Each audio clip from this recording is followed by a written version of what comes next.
ladies and gentlemen, boys and girls. Welcome into the 11th round of the 2024 MotoOption Supercross Championship, live here on Start Your Systems TV. I'm Kellen Brower, all by myself this week. Andrew Wood, unfortunately, ill here tonight, so not able to make it in studio to call the action. But hey, we still have a barn burner of a race because we are back out west, ready to go racing in Seattle. 250 Supercross West back in action here tonight, so that's going to be a lot of fun. We had a chaotic Triple Crown last week in Indianapolis, so we're back to a normal format this week as well. So that's going to be kind of exciting to see the dynamic shift there, coming off a very interesting Triple Crown battle between Braden Castellaneta and Jacob Hubbard for the win. Braden Carter had a rough first main event, I should say, and then backed it up with back-to-back wins in those following main events. So yeah, a lot of fun stories to talk about rolling in, but again, it is time for 250 West action to kick back off once again, and let's jump into it, shall we? First of which, we're going to start talking about our qualifying times here tonight. Braden Carter went fastest tonight at a 51.593, at least thus far. Qualifying ends in exactly 1 minute, so there might still be a late burner laid down to get us a little bit of a change here at the top.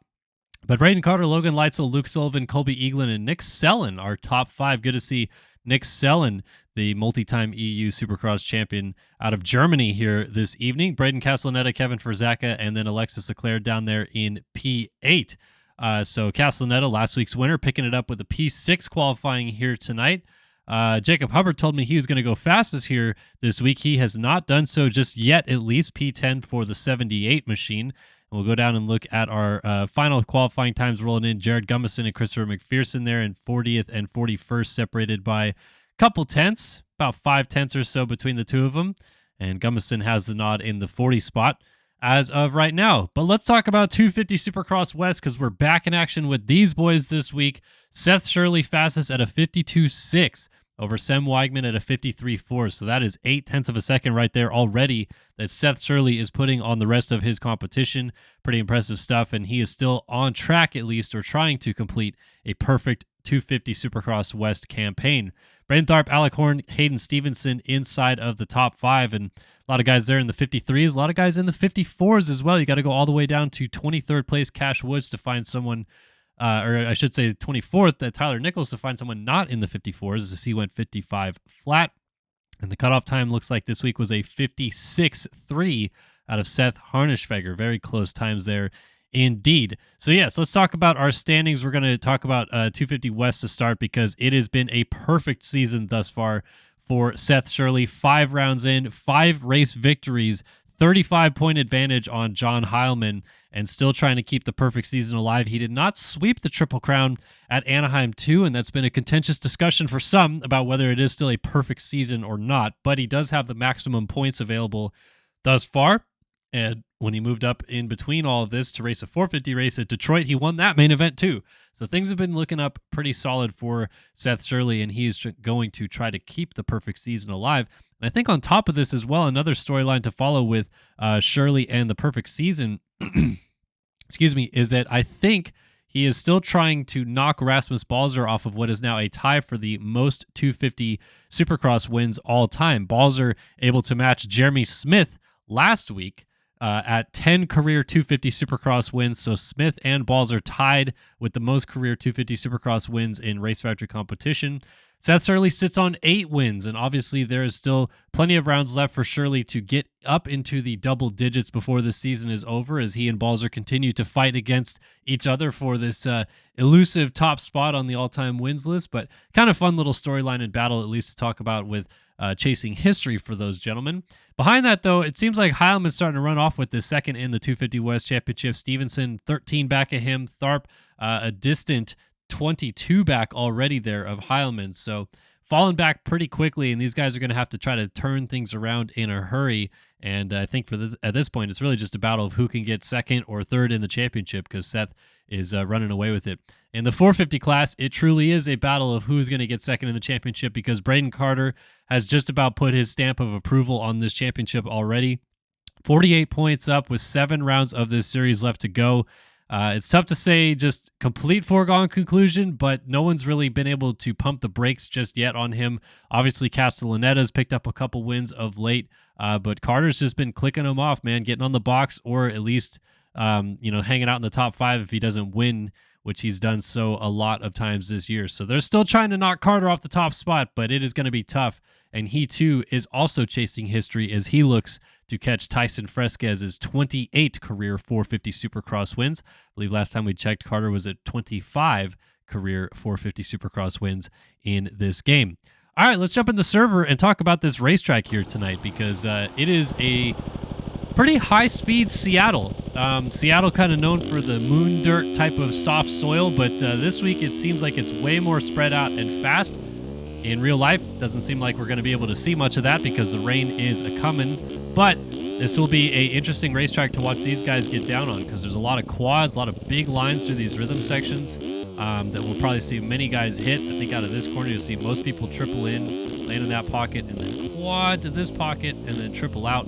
And then also another set of really tall whoops. We had some pretty tall whoops at Birmingham, and these ones, again, are pretty tall, so getting up on top of them definitely going to be a premium. Yeah, very interesting set there right in the middle of the track. After that, you got a 180 left-hand corner back down across the start straight, high speed into this 180 corner before the finish line. That'll be fun to watch some transfer spot battles and what happens in that corner. Little flick over the finish line jump, and then kind of a diagonal 45-degree across the start. Not quite a full 180 right here, because then it opens up back out of this corner. Jump back across the start again, land in these ruts, pop up and on and off the tables right there. Little Supercross triple for some style for the crowd. And then a sand section that most likely will turn into a one-line inside option right there. But that's a lap around this track right here. Like I said, I think most people will go outside off of this one, because if you jump in, you can go double, triple, triple, triple. And it's not slow, but you can uncork a quad in the middle of that other line. And I think most people will prefer to do that. So definitely a unique racetrack here tonight. Like I said, it's going to be really high speed, and I think we're going to see at least a couple areas turn into pretty one-line sections. But at least that first rhythm section out of turn one all the way until about the finish line jump seems to be quite open and set up a lot of opportunities for passing on this racetrack. Overhead view of the facility here. Lumen Field in Seattle used to be Quest Field, and CenturyLink Field, I think, was its second name. Built on the hallowed grounds. I say hallowed grounds. Some people think I'm saying hollowed. I'm saying hallowed, but it's just a lower A. But on the hallowed grounds of where the Kingdom used to be here in Seattle. And that one also hosted several Supercross races through the 70s, 80s, and 90s. And now it's the home of Supercross in the Pacific Northwest since 2005 or so, 2004, I think is when they first went here. But yes, very cool stadium and facility. Excited to go this weekend. I will be back to going to the races this weekend, and keen to run into any people if I do see you guys out there. Always happy to catch up and chat. Pits are indoors, so that'll keep us out of the rain, but it is likely going to rain here this weekend. Be curious to know what people think about this. We've had 4 basically-ish rain races IRL this year, and more or less there always seems to be at least one in real life every year, but we've never really had a true mud race in sim. Is that something people would ever be interested in seeing? Not saying Race Factory is going to do it, but it is a question I've always wondered if people would be like, hey, if we ended up taking a really slick tile info, putting it on this track, upping the erode to gnarly levels so that it digs out really crazy, and if we get one rain race a year and just pick a random race, maybe the worst track of the year that people, we vote on, and that track is the worst track based on design, so people don't even want to do that one as a regular design, and that just becomes the rain race. It'd be kind of interesting, right? Just throw a curveball in this championship. Maybe we get a few unfamiliar faces up towards the front. Because it is MX Simulator after all. We're supposed to be simulating, to a degree, real-life stuff. Should we not? So, just a little fun thought to discuss here before we go racing here tonight. Typical format here tonight, though. We're going to kick off with 250 West Heat number 1 here in a short moment. They, of course, go 9 minutes plus a lap. And the top 6 minutes plus a lap, and the top 9 transfer to main event. They will run 2 heat races, so 40 riders split up into 2 20-rider heat races. Top 9 go through. Everybody else heads to the last chance qualifier. Then we'll jump up to the 450 guys. They do the exact same thing. 6 minutes plus a lap, top 9 go to the main event. We'll run our LCQs, 5 minutes plus a lap, top 4 to the main, and then our 2 22-rider main events, 15 minutes plus a lap for the 250 guys, and 20 minutes plus lap for our 450 gentlemen. And going to the line right now is 250 heat number 1. Let's give you guys a quick rundown of who is going to the gate on this one. Alec Horn, Caden Speck, Evan Cormack, Evan Vanderkoy, Sam Weigman, Evan Holt, Arthur Miranda, Ryan Anderson, Talon from Precision. I'm trying to remember, is that Zollers? I don't think so. Cameron Perkins, Race Cobble, Joey Arico, Wyatt Carter, Lucas Brune, Tucker Zimmerman, Colton Heckman, Cody Senega, Austin Schaefer, Cash Woods, and Ben Narana make up the runners who are going to the gate here tonight in Seattle, at least for 250 West Heat number 1. So we'll get a look at some of these guys that we haven't seen in action for a decent little bit here. Some of these guys have jumped over and raced the 450 on the opposite coast. We've seen Evan Holt doing a little bit of that action. I think we also saw Caden Speck jump up, Alec Horn a couple times, and Evan Vanderkoy, I think, made the Triple Crown last week on a 450 based on qualifying times. Just got right in. So shout out to Ev Move sneaking his way in there. But now we see these guys back on the 250 machines. Lesser powered, but perhaps more action to be had. Excited to see what these guys bring to this racetrack here tonight. Whoa, MX Bikes currently getting hacked and everyone's IPs are getting leaked. That's going to be a yikes for me, dog. I'm going to check out the MX Bikes general chat.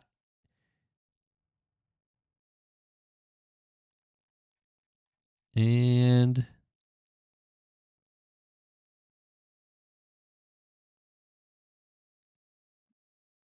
don't know what's even going on. These people were just these people are just having a day over here. But yeah, rest in peace, MX Bikes. Hopefully not. Come on. Game closed. Won't get back in the server. There we go. All right.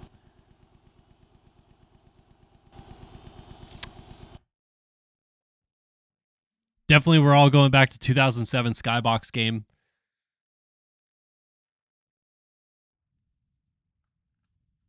MXB mods?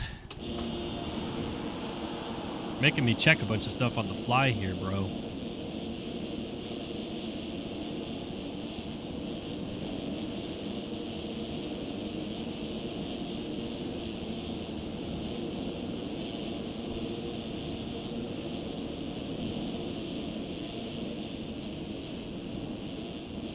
The Seattle track is renamed to Willie Did It? What does that mean?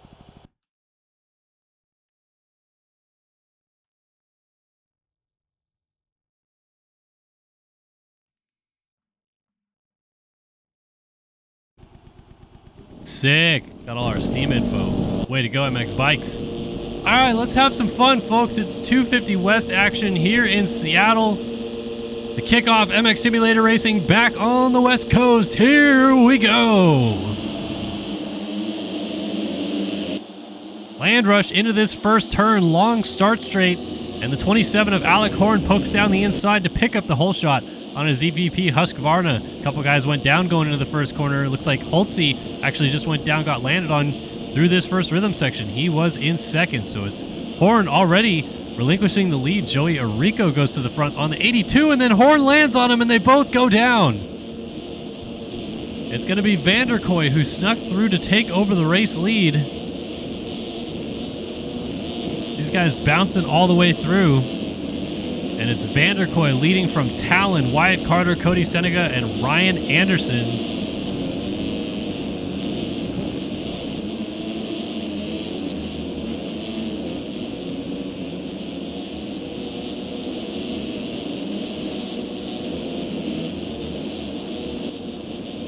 Back out front. Ooh, change to the lead. Talon has gone to the front on the 945. So Talon on his Precision KTM.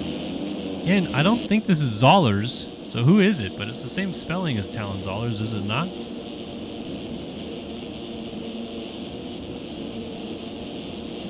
Talon out front. Vanderkoy second. Wyatt Carter third. Cody Senega fourth. Ben Narana rounding out our top five, and Alec Horn's already picked it up and gotten into sixth right behind Narana here.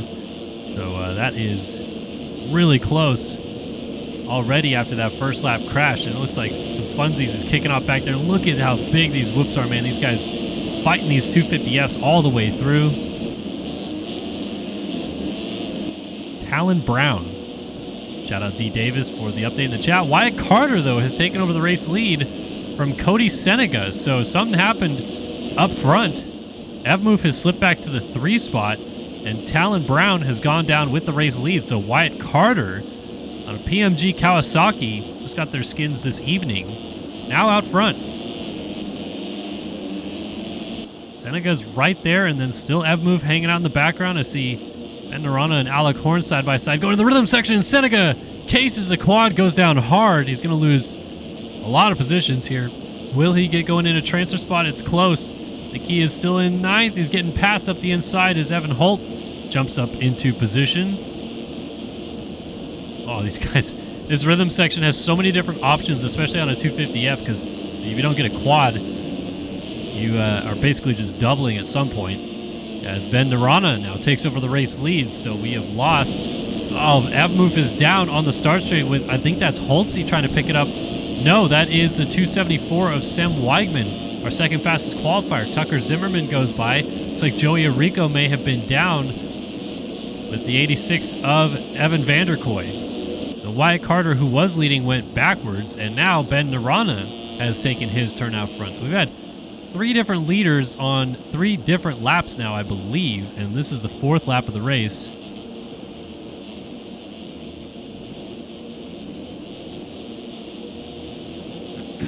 So Narana tripling his way in, and like I said, these guys, unless you can cork a quad out in there, you're going to have to either roll out of the section or check up and double or something like that. Narana opting for the triple single line through there. It's 10 jumps. Narana will come through to lead this lap. So first double lap leader of the night. Ryan Anderson right up behind him in the 2 spot on the 124. Alec Horn has now slipped into 3rd. He's made a few passes, gotten around. Looks like Evan Holt and Cash Woods right behind him. Cameron Perkins 6th. And it's got Cobble 7th, Arico 8th, Seneca 9th, and Vanderkoy has slipped all the way back to 10th with those crashes. Don't look now, he's got Austin Schaefer, the Phil Ski and Snowboard 36 machine right behind him as we got a side-by-side battle for 8th. Oh, man, we almost had dualies, but they didn't quite toss it out there enough for me to get real froggy. Side-by-side still into the wall jump, and they almost come together. Arico lucky not to get some front-end lock right there. Yeah, everyone going outside just on the right side of that single, and that's Seneca who cases, and here comes Vanderkoy alongside. Not able to make the pass just yet, but this is the transfer spot. At least for the time being.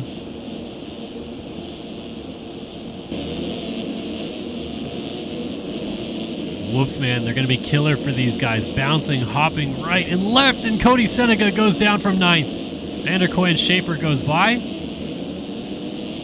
And the rest of the field is going to... Oh, and Seneca gets hit again. And Evan Cormack gets into him. Wyatt Carter, that was the leader of the race not too long ago, and he goes down. Watch out, Colton Heckman sliding into view there. Almost got into the back of those guys. So Ben Narana is still just cruising out front. Going double, triple on off, and then triple single into the corner right there. Triple in, triple again, triple and single into this corner. Ben Narana, Yogi number 135 Yamaha, trying to click off a race win here. Evan Holt, by the way, just reset fastest lap of the race last time by at a 54.8. He was 4 seconds almost faster than Narana on the last lap, but now Narana jumps down to a 55.9 on that lap. Now Anderson is going to start feeling the heat. Evan Holt on the 18 District Designs machine trying to close that gap on down. This time through not quite as fast at a 56.335 for the number 18 machine. But keeping it tidy, keeping it close. Tucker Zimmerman in 9th right now, kind of all by himself. 3-second gap in front of him, 3-second gap behind him, but we'll check out that transfer spot battle in due time. Holtzy a little bit wayward through that rhythm section. Whoa. Little nose high. And, oh, I thought he was trying to quad out. He popped so high off of that triple. These guys aren't too far off the lead, and Holtzy is going to go pirouetting and down. Somehow does not fall off the bike. Very lucky to not have a legs off crash right there.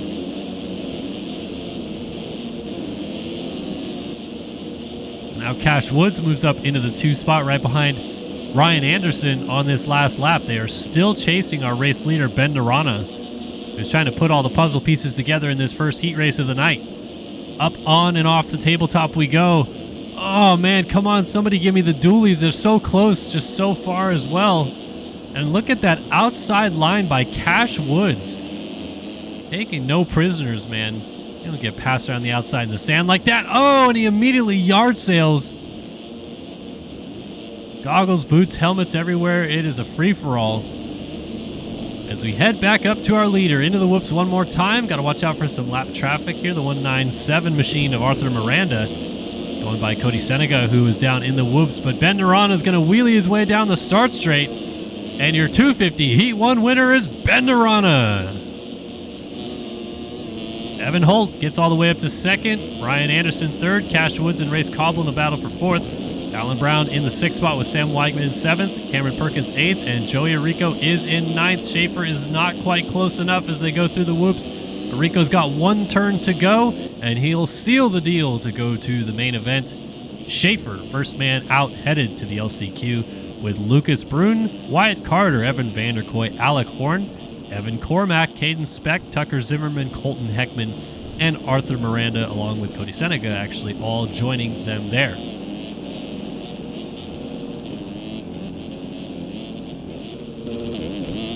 So Ben Narana picks up the dub in heat number 1. And all the canvas guys are running the gear I was running earlier, so I don't know if this was like, I did not plan this, but Cameron Perkins using it, Wyatt Carter, that yellow and green stuff, and then our winner in this one, Ben Narana, also rocking it as well. So shout outs to the crew. All right, so Narana actually had 4 seconds of cuts and barely hung on. 4.9 seconds of cuts. It's a half a second victory in the end over Evan Holt. But Narana does indeed seal the deal on the heat race victory. And everything else stayed the same. Joey Arico, last man going to the main event in P9.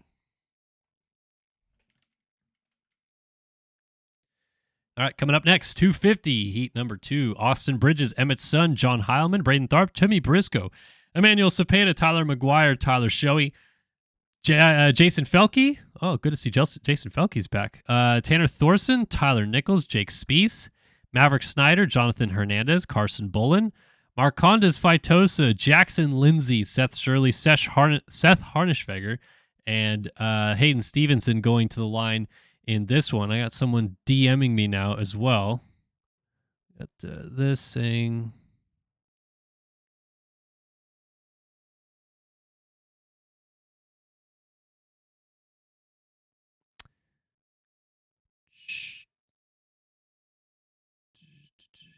So, I'm trying to follow this MX Bikes drama, and someone just said that they have access to MXB mods and go in there and delete any...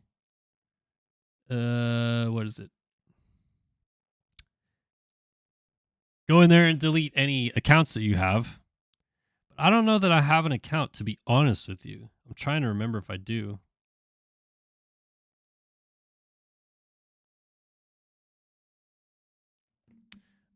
I'm gonna check on this real quick, chat. I'm gonna try to not get hacked here real quick.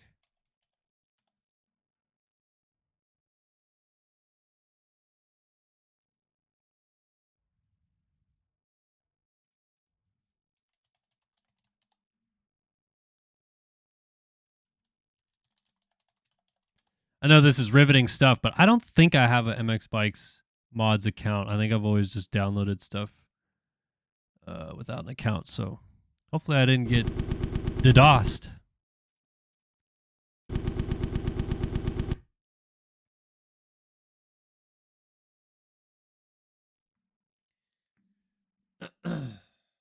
My wife just brought up spaghetti and garlic bread up here as well, so that's a whole different story in and of itself. I might be able to take a break here and munch down some of that. All right. So all these guys doing some laps out here, getting some final looks at the track in real quick. The one dub of Seth Shirley. 5 for 5 so far this year. All right, Hubbard, I'll hydrate. Jesus, ready? You want me? I'll be like Max, and I'll drink this like the microphone's in my throat. Are you better?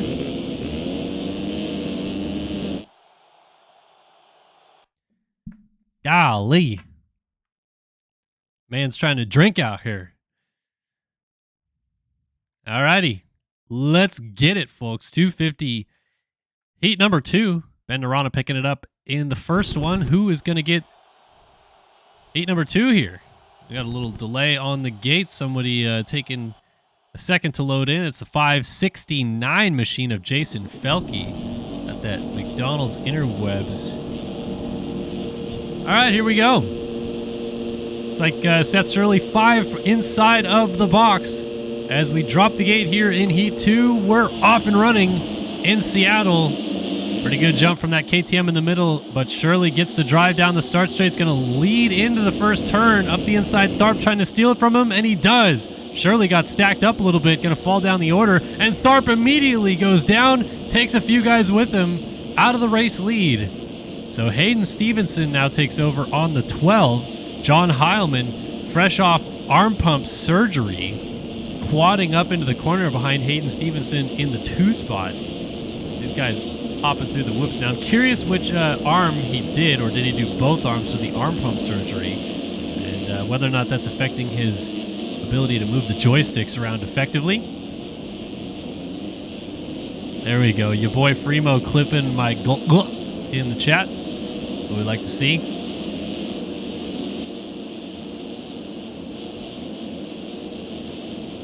Definitely somebody's already clipping that and putting that in the soundboard for my Discord. I can almost hear it already. Holy smokes. Doomslayer 7199 gifted a tier 1 sub to your boy Fremo. Let's go, Doomslayer. Keeping it real. And thank you for joining the clan without trying, your boy Fremo. Appreciate the support as always. You guys rock. Definitely never want to see my name and Throat Goat in the same sentence. As Hayden Stevenson goes ejecto pseudo-co's off the right side of the track. He's going to get back on right there in front of Heilman.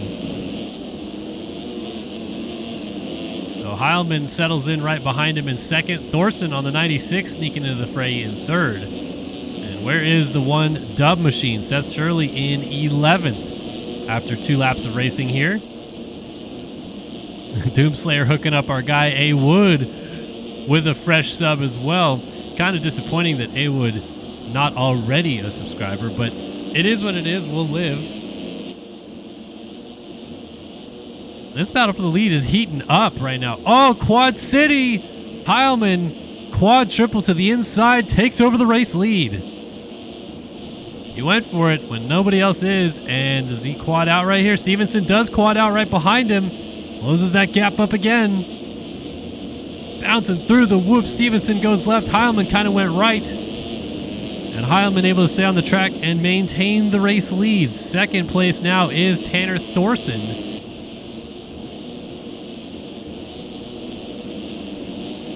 Then you got Nichols and Emmanuel Cepeda creeping up into the fray. And Cepeda just laid in the fastest lap of the race at a 54.820. Quickly undone to a 54.023. Out of Seth Shirley, who's 12 seconds off the race lead. Doomslayer 7199 gifting a tier 1 sub to our guy Big Mike 7774. Like to see it. Appreciate the support as always. And Nichols closing up on Stevenson now in a battle for second as Heilman has got 1.5 on Thorson out front. Nobody able to quad out of this one just yet. Oh, Thorson just went down coming into the whoops, and he's going to have to hop his way through, and he's down again, and Nichols went right over top of him off the side of the track, and our leader Heilman went down at the end of the whoops. So Stevenson goes to the front. Nichols moves to second on the 73, and these guys are closer than ever with Cepeda right in the mix. Shirley continuing to inch ever so closer, lays in a 54.7, still the fastest rider on the track, now 7 seconds off the lead, with a little more than half of this race done.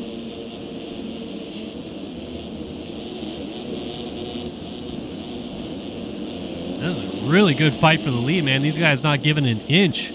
And And also doing the Bobby Big lines, which we didn't see too much. Look at that. Stevenson quads up again. He's a little short and shorts the triple out. So here comes up the inside. Heilman goes for 2 passes at once. Gets clobbered by Tyler Nichols from behind. And almost had the hero move and ends up a 0 instead. So Stevenson still leads. It's Cepeda now in the 2 spot. Stevenson goes down. Cepeda has to check way up. And now Thorson closes up behind as Cepeda takes over the race lead.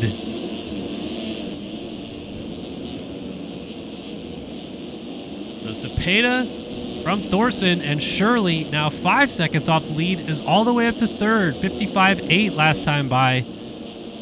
Other than Jake Spieth in the 6th spot, he is still the fastest rider on the track, is Seth Shirley.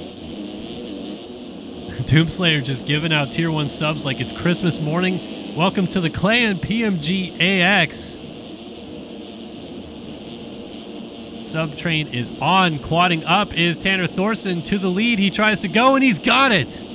What a beautiful pass, and made it so Cepeda could not triple into this rhythm. Now Cepeda is going to be able to double out and close up again. But Thorson now leads. Let's see how he gets through the whoops. He's hopping a little bit. These guys really struggling to stay up on top.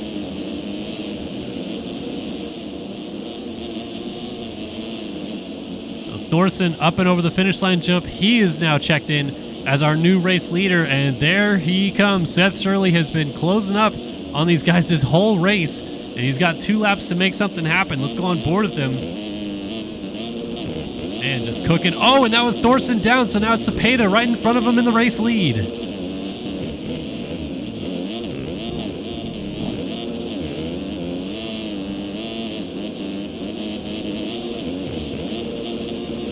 Shirley a little bit short right there. Cepeda goes for the quad, cases the triple into the corner, and Shirley can smell blood in the water. Cepeda not able to get the big line. Shirley quads up and triples to the inside for the race lead. Cepeda fights him for it. Side by side into the whoops, coming to the white flag. This is going to be a barn burner for this heat race victory. Emmanuel Cepeda will see the white flag, and he's got to try to hold off the 1 dub for 1 more lap.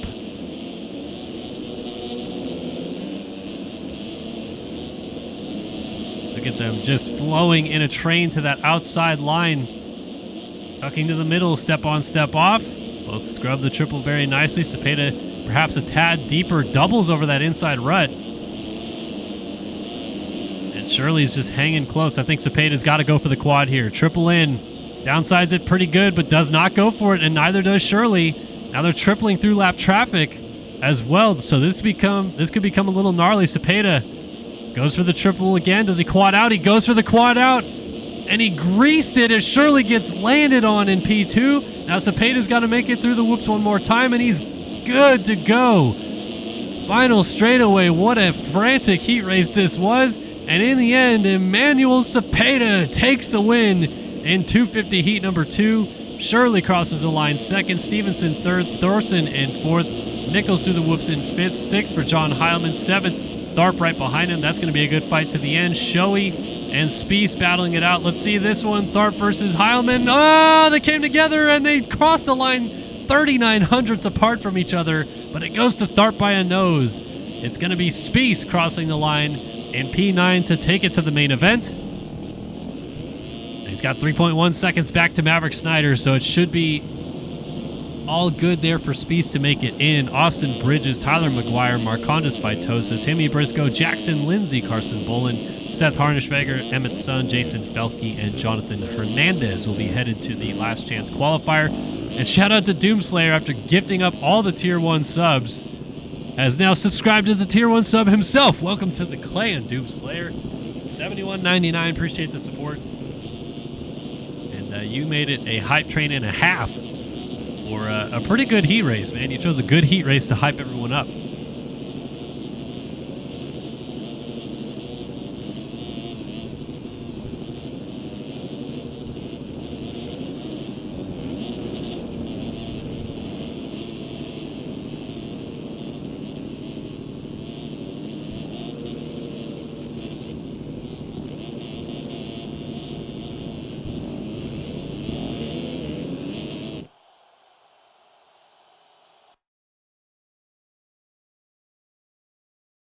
It's so weird. So I'm just trying to keep up with this MX Bikes saga right now.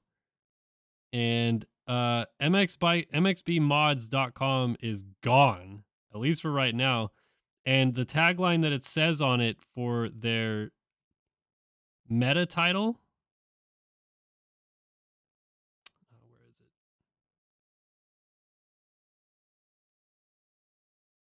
Says never trust the French, period.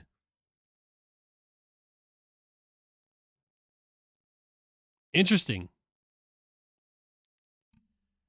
This is like really difficult to try to follow this and be kind of like a good journalist to a degree as well, because obviously we would want to share about what's going on in the MX Bikes community across our social platforms and everything like that. And I don't want to be remiss to miss out on what they're talking about and what's going on here. But man, there's going to be a lot of stuff I'm going to have to catch up on tonight because their Discord is going nuts right now.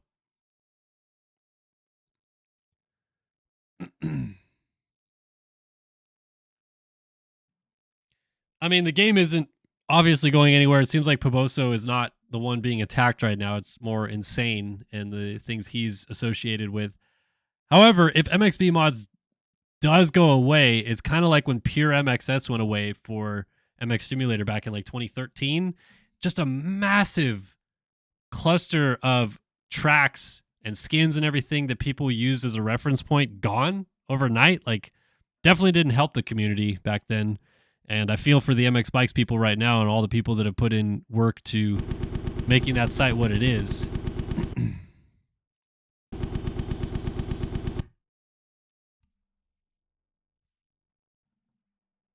I'm gonna munch down some garlic bread. Hold tight.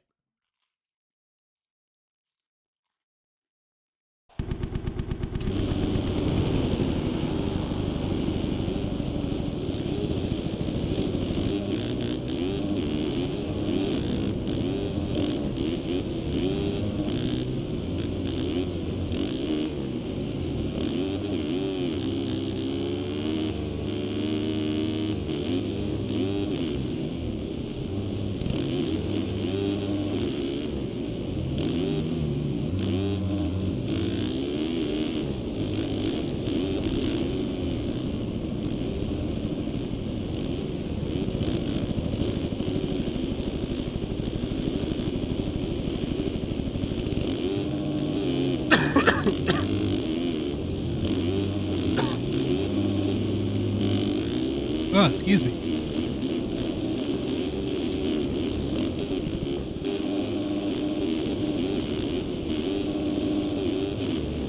Yeah, note to self, don't try to eat too fast.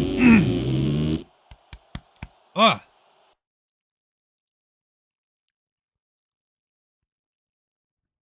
They have 32 people chilling in the Discord. Yeah. There is a lobby full of people right now in the MX Bikes lobby. It's complete chaos. All right. Let's get back to the action here, and welcome to the Phil Ski and Snowboard Heat Race. We have got Tanner Rogers, Hubbard, Leclerc, Braden Castellaneta. They're all here, and they're ready to go.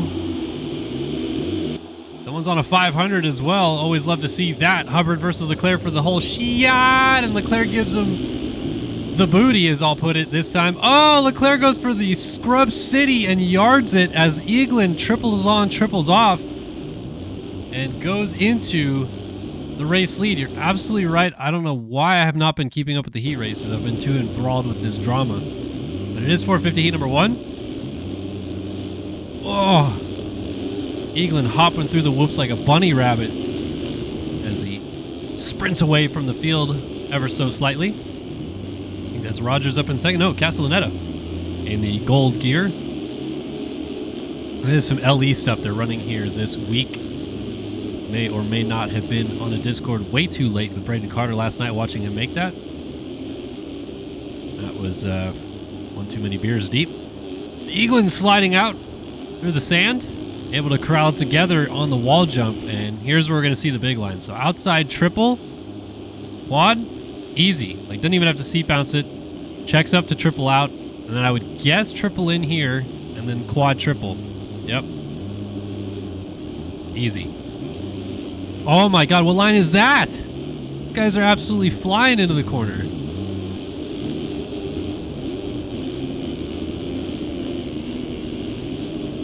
Here comes Braden Castellaneta, man. This guy has been on fire the last few rounds. Won Daytona, looked really strong at Birmingham, and then won the Triple Crown at Indianapolis. And it's really been the only guy to, I guess, even stop Carter's dominance, because Carter was winning at a pretty decent little clip here in the middle half of the season.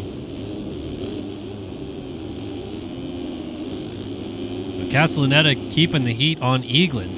Go a little further back, see Johnny Padani there on the 26, Jack Haley in 4th, Garrett Hollenbeck right in front of Austin Partolo. And then you got Seth Crotty, Tanner Rogers, and Jared Gummison in the transfer spot. So outside looking in, Hubbard, Blakely, Pachone, Jackson, Heckman, and then here is Jeff Cooper, Logan Leitzel, and Alexis Leclerc. So Leitzel and Leclerc, a couple guys not only who, Leclerc really had to seat bounce that quad. A couple guys not only who normally we expect to see in the main event, but expect to see battling for wins. And Leitzel was even second fastest qualifier here tonight, and he's really on the struggle bus back here in the 15 spot. So these guys need some help. We've got some guys potentially getting together here soon. This is going to be a fun one to watch as Hubbard now moves up into the 9th and final transfer spot.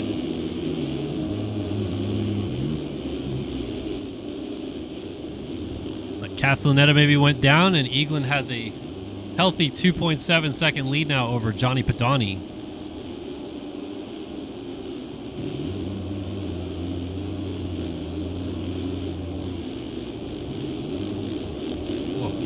Man, even the 450 guys kind of struggling in this whoop section. It doesn't seem like anybody's really able to comfortably stay up on top of these things. Padani is just trying to keep Eagland close, but Eagland sets new fastest lap of the race at a 52.8, which was about a whole second faster than what Padani laid in this last time by. So Eagland is cooking out front. And hold up, let him cook. Garrett Hollenbeck looking strong in the 4th spot, and then here we go, utter chaos. Crotty and Castellaneta battling it out for 5th. Oh, Castellaneta has a great run, but backs out of the challenge. Kind of dualies, mini dualies. I still haven't yelled it yet. We need to yell it here tonight at some point. And Castellaneta down the inside. We'll complete that pass. Gummison moving up as well. Moves into 7th with the triple quad triple line. Rogers pacing in 8th and now has to deal with pressure from his teammate Jacob Hubbard. These guys are 3 seconds up in transfer spot right now. There's 8th and 9th respectively as down goes Crotty on the 44. Hubbard and Rogers split him. Hubbard saves it, cuts the track. And did he put his teammate down? No, Rogers got away there. That's going to be some penalties for Hubbard, I believe, for definitely missed a timing gate there.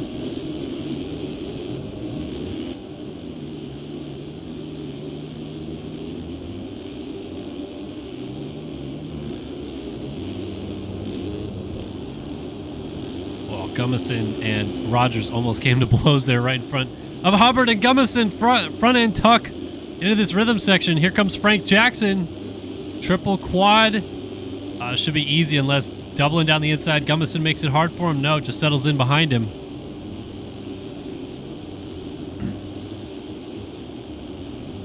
And Gummison is keeping it tidy, and Hubbard has slipped back to these guys. And the 450 boy is able to stay on top pretty solid right there.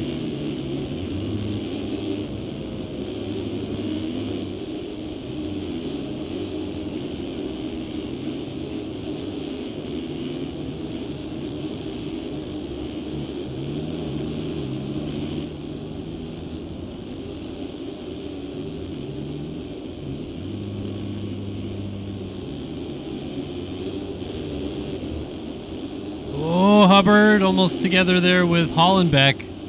So this is now 6th, 7th, 8th, and Gummison is in, well, he's still in 8th. He's behind. Who is this mixed up with these guys? A lapped rider? That's Siebold on the 10. Side by side with Frank Jackson, a lap down, and quadding up like it's nobody's business. Finally decides to get out of the way. Look at this fight, though. Hubbard, Hollenbeck, Jackson, Gummison, Siebold kind of bringing up caboose, and then you got Rogers and Crotty behind that, making things fun and interesting. Good little fights between all these guys because Hubbard's now up into the 5 spot, so 6th there For Hollenbeck, 7th, Frank Jackson. 8th is Gummison. There is Rogers in the 9 spot. And Crotty now up into 10th, just in front of Alexis Leclerc. So finally we see the 7 machine poking through. Logan Leitzel reset fastest lap of the race in 17th at a 52.250. So interesting stuff there for Leitzel. Not really having a good time out there. Up front, though, I missed it. And on the last lap, actually, because Eaglin had it covered, Johnny Padani takes the win. Eaglin 2nd, Haley 3rd, Castellaneta 4th, Hubbard 5th, Jackson 6th, Hollenbeck 7th, Rogers 8th, Gummison is 9th. And here comes Leclerc, who just went down. Tanner Rogers, no, it's Seabolt. Leclerc tried to get close. He goes down. And Crotty went for the Send City. He's also off the bike. So Gummison goes through in P9 to the main event.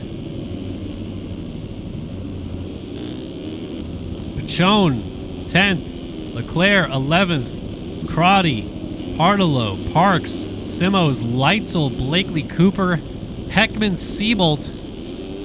We have 3 former champions already on their way to the LCQ here tonight. That's a rough look, but shout out Johnny Padani. We missed it. I was watching timing and scoring. Eaglin had it in hand and then must crash last lap, so Padani gets it.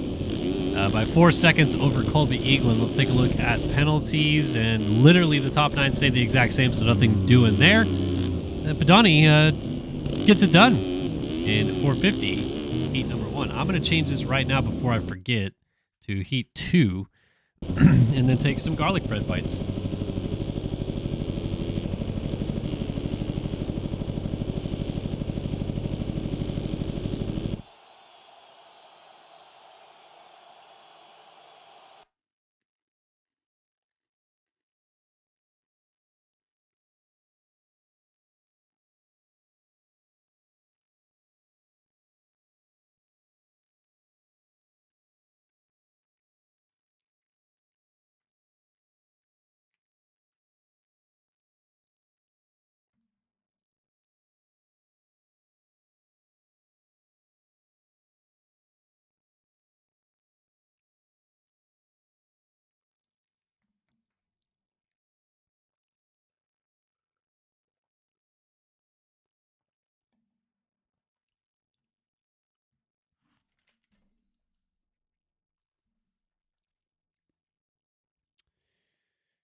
Just still watching this bikes drama unfold over here, just casually. The Discord server right now has, I don't even know how many people that is. That's so many people talking right now. There are like 35 people talking in one Discord. Sure, it's all good things. But it does seem like there's some hacks going on. Not a good look for sure, but it's not Poboso's doing.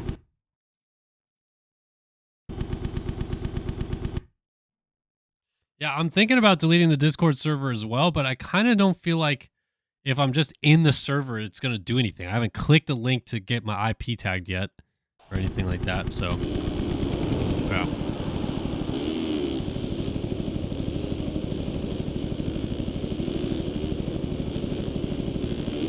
Either way, let's get back to all the fun that's happening over here. And it's 450 heat number 2. We got the champ right there, Braden Carter, trying to make his way into the main event. Seth Carr, who is in the fight in 250 East, jumping over to the West. There's Nick Sellen on the 412, super fast rider out of Germany. Nicky T, Nick Thomasounis is back out here. I bought the goat farm dirt, says Nicky T. Bob Joe, Blake O'Brien, Brandon Larson. There's JS4, Jeremy Smith, back in action, and he as well, matching my gear set. I don't know if this is like a directive or if I just happened to guess what everyone was going to wear, but I appreciate it nonetheless. And Tyron Tomic is back this week as well. The 83 Connect Visual KTM, who I believe this was at Birmingham, kind of showed up for the first time all year and was really, really fast. So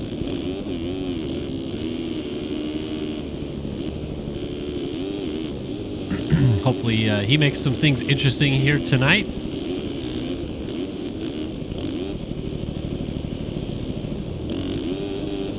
Cavacciuti out here as well. I haven't seen him in a minute. Elang and Caleb Hall hanging out in turn 1 together as they always do.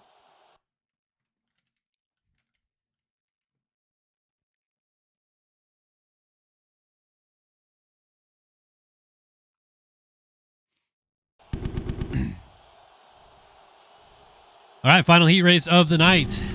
Top 9 transfer to the main event. Everybody else is headed on to the LCQ. Who is it going to be?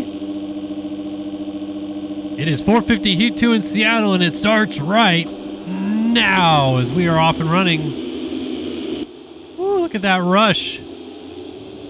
Spencer Turley on the 125. He goes deep. And it's going to be Braden Carter pulling out the whole shot. Going to lead through this first rhythm section. JS4, tripling in almost through the front door into the Davalos bales, and Luke Sullivan moves up into the 2 spot. Both he and Carter, no, Sully does not quad out. So Tomic now up into 3rd already. D-Mills and T-Lang rounding out our top 5 as Nicky T just got landed on. And we got to stack up in this corner. So many guys down and together. Oh, don't hit each other, gentlemen. Those whoops are looking tricky. I think that's Seth Carr hitting the deck. Oh, and then did Tomic just get lit up there by little Blake O'Brien? Then Nick Thomasounis lays out one of the CV riders, Dylan Cavacciuti, I believe. So yeah, first lap frenzies. Catch the fever as Luke Sullivan goes to the race lead. So it was a short-lived opening lap lead there. Or who was out front again? I don't remember who whole shot this race. Well, Spencer Turley did almost get it. And then Carter. That's right, Carter led through the first rhythm section. He is back to 3rd. So Sullivan on top of those whoops and cleanly through. E-Mills into your living room is going to watch Braden Carter go around the outside of him and move up into the 2 spot. So Mills back to 3rd, laying 4th. Adams losing a spot to Bob Joe in the background as Bob Joe goes through. Looks like Trent Adams went down at the end of the whoops, so B-Lars now up into 6th, Jeremy Smith 7th, and Trent Adams has slipped back to 8th. So Nick Sellen is 9th, and look at the... Holy smoke, so many riders. Sellen down the inside gives him the old 1-2 buckle my shoe and pushes Trent Adams into the Davalos bale. So Sellen up to 8th. D. Davis now on the bubble with Thomasounis, Seth Carr, all right there in tow. Oh, Turley and Seth Carr. Oh, Turley goes into Carr's front tire. Says, definitely not going to go around the outside of me, but you can try to pick it back up and catch me again if you'd like.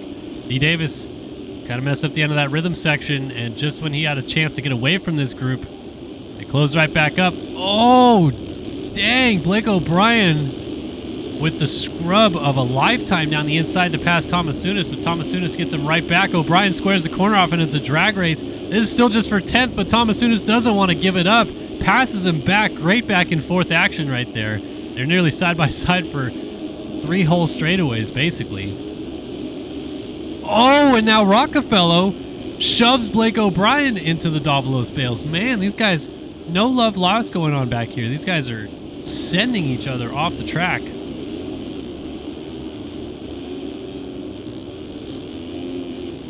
Sully's still leading this thing by 6 seconds. And then D-Mills, T-Lang, Braden Carter, Larson, Sellen, D. Davis, and then Bob Joe just picked it up from a crash in front of these guys. We're watching Nick Thomasounis. He is in the transfer spot right now. Tries to cork out the quad and does. Triples up right behind Bob Joe on the 103. Oh, Davis is down off the outside of the track. And Nicky T makes the smoothest jazz pass there on Bob Joe into 7th. Aaron Rockefeller now on the bubble as D. Davis picks himself up out of the whoops. As Chris Riesenberg, our old buddy there, Checkers, would normally say those things are conference tonight, as Rockefeller, for some reason, left it wide open through the bales and goes OTB.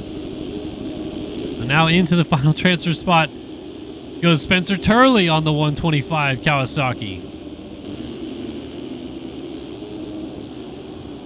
To the wall jump, Aaron Tomic. Keeping him honest right here. Split lines. Turley double, triple on, triple off. And it stays the course. Those lines are actually way closer together than I thought they would be. Oh, Tomic with the quad. Turley quads out. Bob Joe was down. And Tomic makes the pass. Oh, D. Davis with the yard sale in the background. And Bob Joe now sits in 10th. He's got to go get Tomic or even Turley if he can. Turley came from pretty far back to get into a transfer spot, so this is a solid ride for the number 125. Sullivan's lead 5 seconds over Lang. Carter now back to third with Sell in fourth. D-Mills rounding out our top 5. And man, all the action is basically Thomas Sunis on back. Everyone's separated by a couple seconds in this group right here. And here comes Tyron Tomic trying to close up on Turley for the 8th spot. Triple in, triple again, set it up so you can quad. Turley gets it, Tomic does not. And now Turley is all over Thomas Sunis into the whoops. Turley bouncing left and right. Tomic getting a little bit closer. Oh, wow, that was weird. So Turley, I kind of looked like out of the corner of my eye, I saw him making a mistake. I was looking at behind him trying to see how close the gap was, but kind of lets Tomic get by him, and now Tomic is going after Nick Tomasunis for the 7 spot. Cuts back up underneath into the wall jump up alongside. Tomasunis doesn't want to let him have it, but the little bit of Aussie lag that Tomic has, or New Zealand lag, I guess, right? Tomic is from New Zealand. Gives him a little push off the track, so that puts Tomasunis back into the bubble position in P9. Quads up, though, to try to pass Spencer Turley and goes deep into that corner. Coming up from behind still Bob Joe. Hanging out in the shadows back there. We'll check in on this battle in a minute because lead battle is, I thought it was on. It was actually just a bunch of lappers. Luke Sullivan making it look easy in 450 Heat 2, though.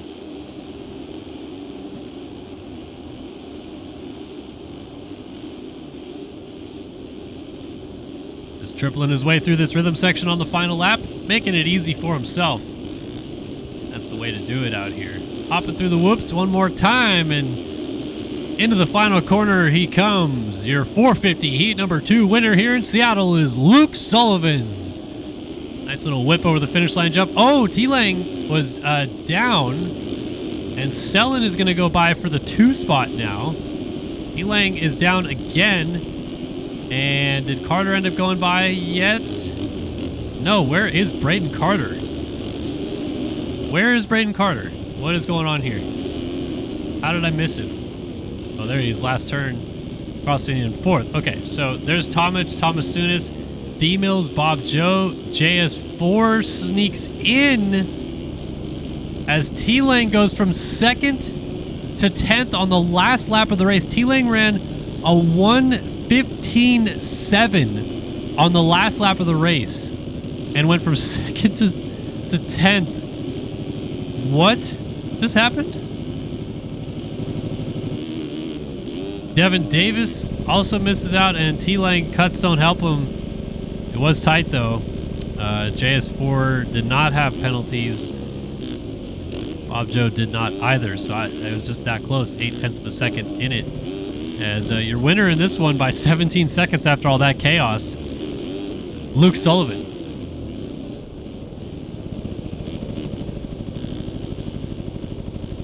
That was certainly eventful for a final lap. I think T-Lang is going to probably need to go buy a new controller, would be my guess. I'm not going to swear to it, but I know that I would not be very stoked going from that position all the way back on the last lap of the race. All right, so I'm trying to keep up with MX Bike still. Somebody tagged everyone in general, but I don't know how long ago it was because messages are coming in like hotcakes.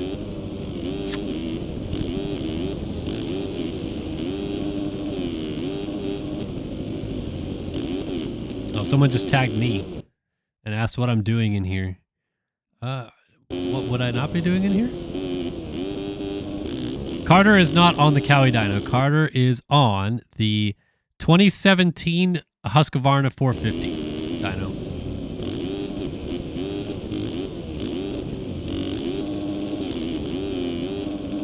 Nerona. Okay, got it. Apologies, Ben. Nerona.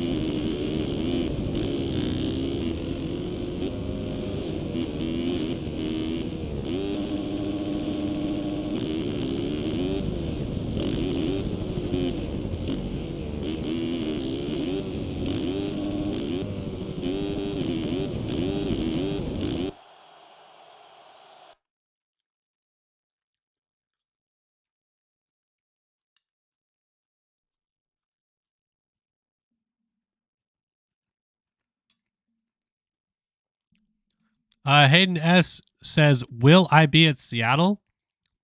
Yes, I will be at Seattle.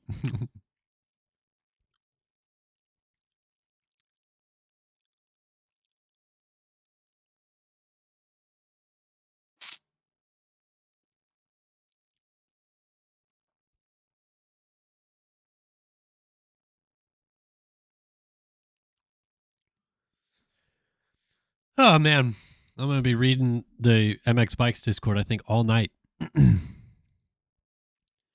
Yeah, sorry, I will be at races pretty often. I'm trying to lock down my travel schedule for the last little bit of SX, but yeah, for those of you that don't know, because I did announce or talk about last week not continuing on with Racer X, I now work for Moto Online.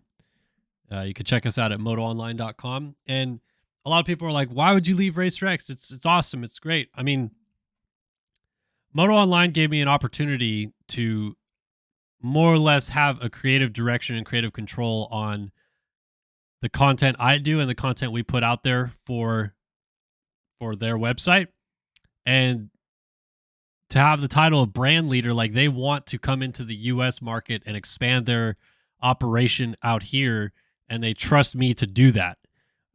It's a way more like, I don't know what the right word is, but it's just a overall better position to be in than where I was at Racer X. Like it really is. Like it's a big step up. I'm basically directing the company in the US operational side, and I still get to go to the races and be a journalist and interview people and shoot videos and do all the stuff I was doing, but now I feel like I have just like so much creative freedom to really do some fun stuff. So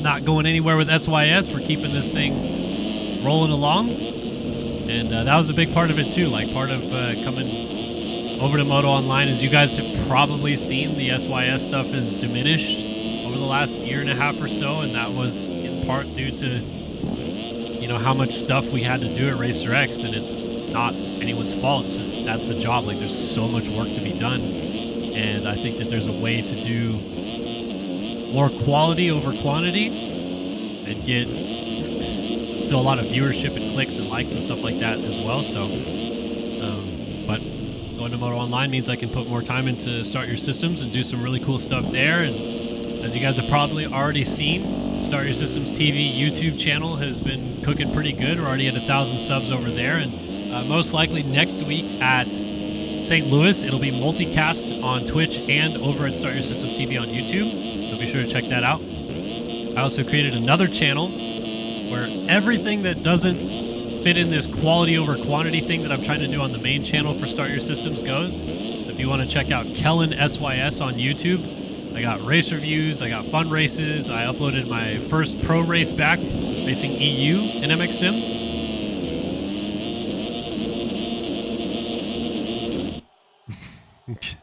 Pinned. Thank you for the resub, Pinned. 61 months. You're on a 60-month streak. Apparently, this is where the throat goat lives.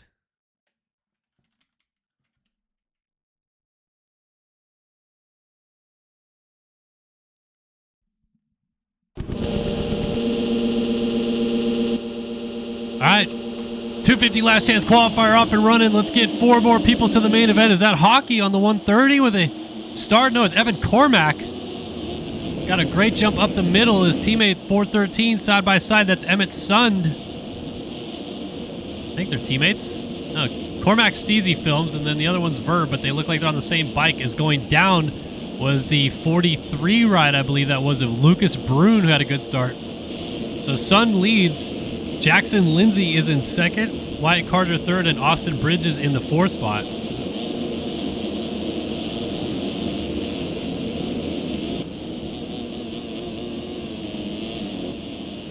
Up and over the finish line jump at the end of lap number 1. It is Emmett Sun, Wyatt Carter side by side with Jackson Lindsay, and Evan Cormack in the final transfer spot. Austin Bridges would like to say something about that, as would Cody Senega, Alec Horn, Jonathan Hernandez, Austin Schaefer, and Carson Bolin, all inside of the top 10 at the end of one lap in this LCQ.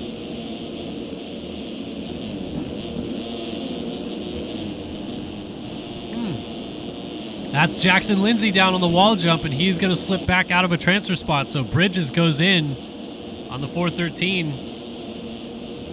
Now he's just trying to hit his marks and not do too big of a mistake here. Tripling in, right behind Cormac. Triples again.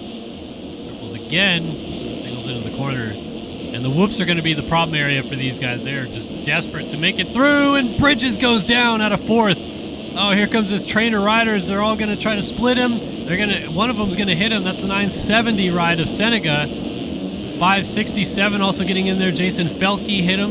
Making the pass up the inside is the 112 of Jonathan Hernandez. So Jackson Lindsay is now back on the bubble spot. He is in fourth. Alec Horn on the 27 is right behind him. Oh, man, it's going to be tight side by side. Oh, come on, Alec. Lay it over. Oh, he gives him the puntaronis.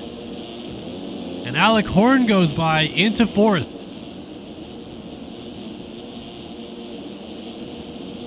Wow, quadding up in an LCQ is wild, to say the least, on a 250. But I respect the ascend right there.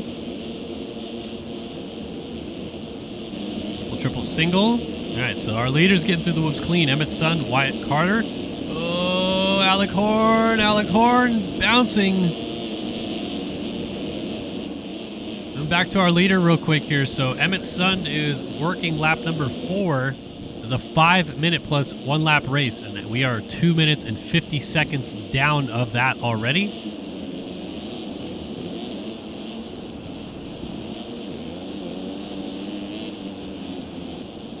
I mean, the thing about that, Diego, is that even if you go in and try to change your passwords and all that stuff, they hack the back end of the website. So they can see all that. Like, what you could do, theoretically, is delete your account, but they probably still have all the logs. So it doesn't matter if you change your password, you're still boofed.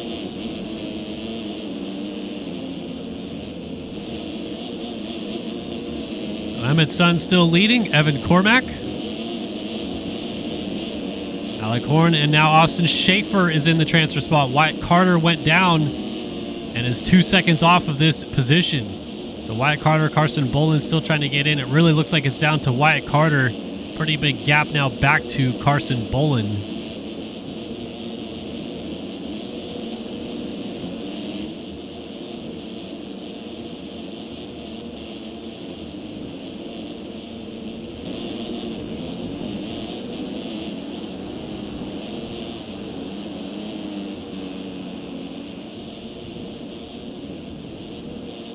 So Carter trying to close that gap down. Cases the triple in. Triples out. Cases that. He is just trying to get it as close as he can to Schaefer. Schaefer ran his fastest lap of the race. Down in the whoops is the 413 of Emmett Sun. That was our race leader. So Cormac, Horn, Sund, and Schaefer still not the white flag. And this race feels like it's going to be a long one. Because Cormac now goes to the lead. We have only got 5 seconds separating the top 5 riders right now. A little bit of a gap back to Carson Bolin still, but these guys start getting together and battling each other, maybe take each other out. That will allow Bolin into the picture.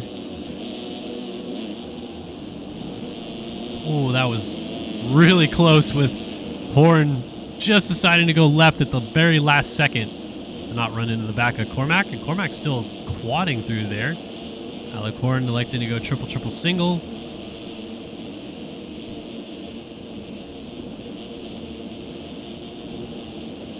Emmett Sund and Austin Schaefer is Sund. Case that triple, and again, these whoops, man, they got to make it. Oh my goodness, they both got sideways, and down goes Horn. That's why they must have slowed down to not hit Horn. So Wyatt Carter goes into the final transfer spot.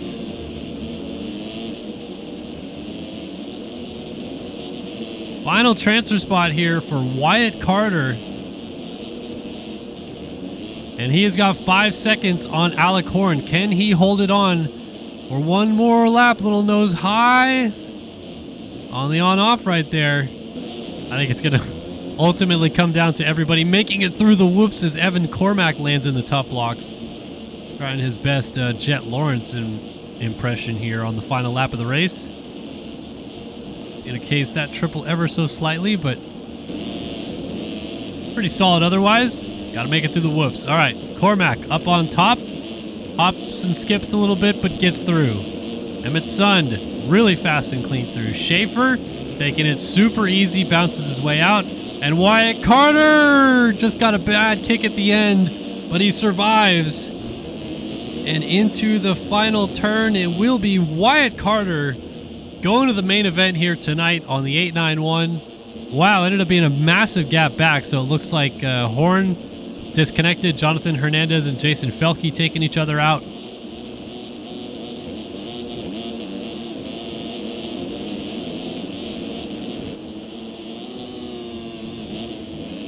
Cody Seneca, Jackson Lindsay, Carson Bullen, Caden Speck, Lucas Brune, Arthur Miranda, Alec Horn, Timmy Briscoe, Maverick Snyder, Tyler McGuire, Seth Harnschweger, Evan Vanderkoy, Austin Bridges, Marcondes Feitosa, Colton Heckman, Tucker Zimmerman, all headed home.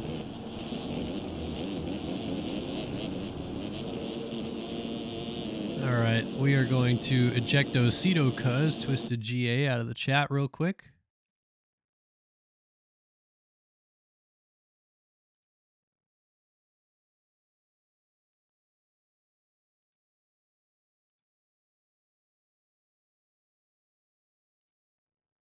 Or, not real quick, I guess.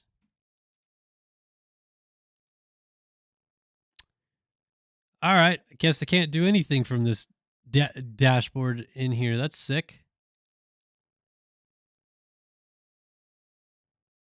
Oh, is it a render? I'm trying to get people to stop sending links. It's not a good time to send links.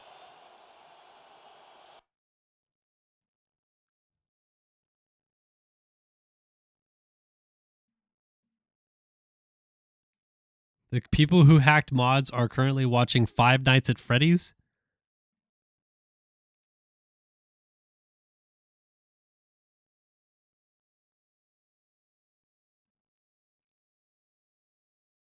Yeah, I don't even know what's going on, man. This is wild. There's seriously, in the bikes Discord right now, there's still so many people in there. There's like 8 people live, all sharing their screen.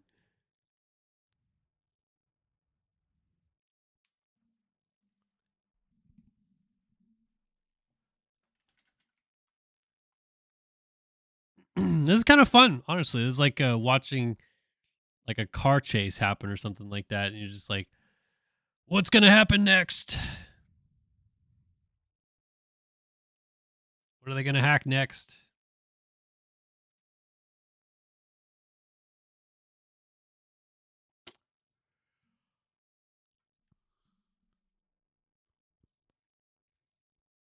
Okay, then. 450 last chance qualifier coming up.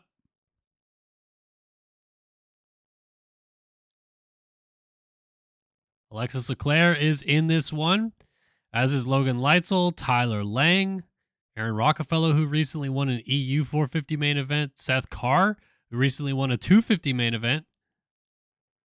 That's some big names. Jeremy Siebel, Devin Davis, Chase Blakely, Spencer Turley, Jeff Cooper, Seth Crotty, Trent Adams, Blake O'Brien. A lot of guys that were borderline almost making the main event out of the heat.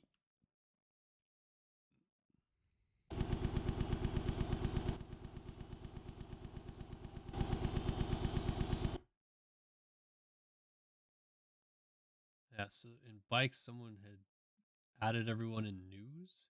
For what?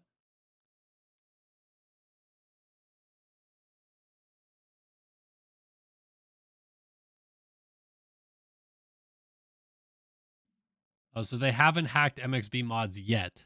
But I don't have an MX, or they haven't hacked MX Bikes shop yet, but I don't have an MXB mods account, so I can't.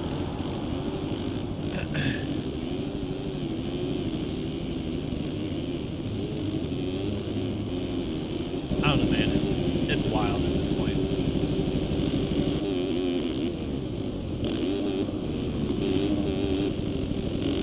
I heard a two-stroke. Where is it?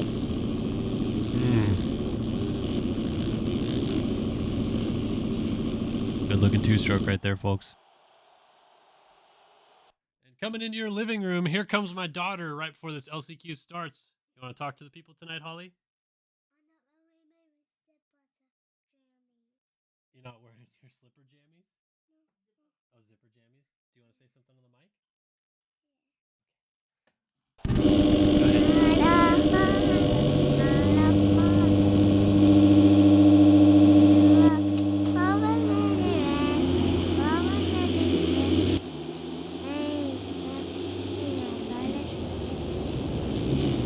Good job. Great song, Holly.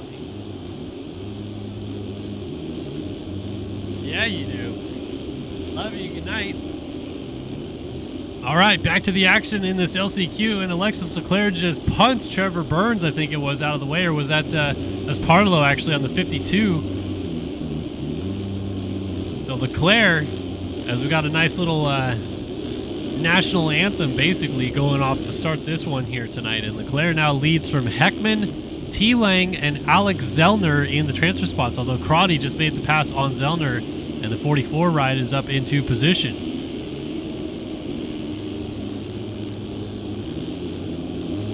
Crotty jumping back out across the start straight, and here we go into the on-offs. Here's Lang going to work on Heckman for second.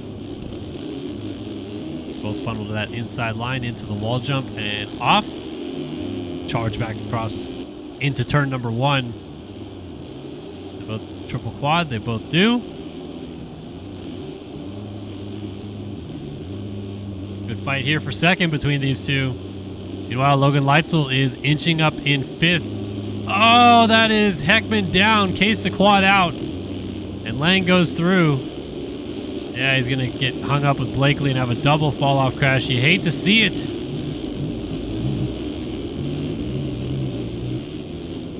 So now Leitzel moves into third, and our three single-digit riders are 1, 2, 3 in this race. Leclerc on the 7, Lang on the 5, and Leitzel on the 3 are 1, 2, 3 in this race. Partello now occupies the fourth and final transfer spot in this one. Chase Blakely, Spencer Turley outside looking in. Leitzel lays it down right in front of Partello.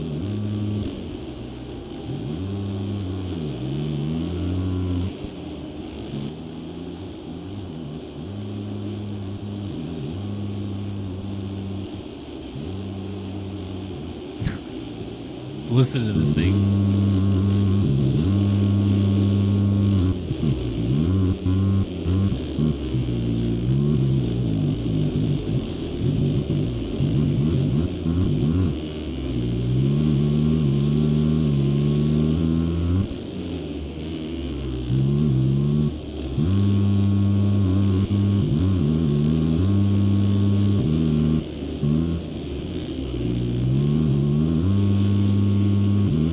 Believe it or not, he's on the 450 FC 2017 dyno. It's just a sound mod that's included on the bike.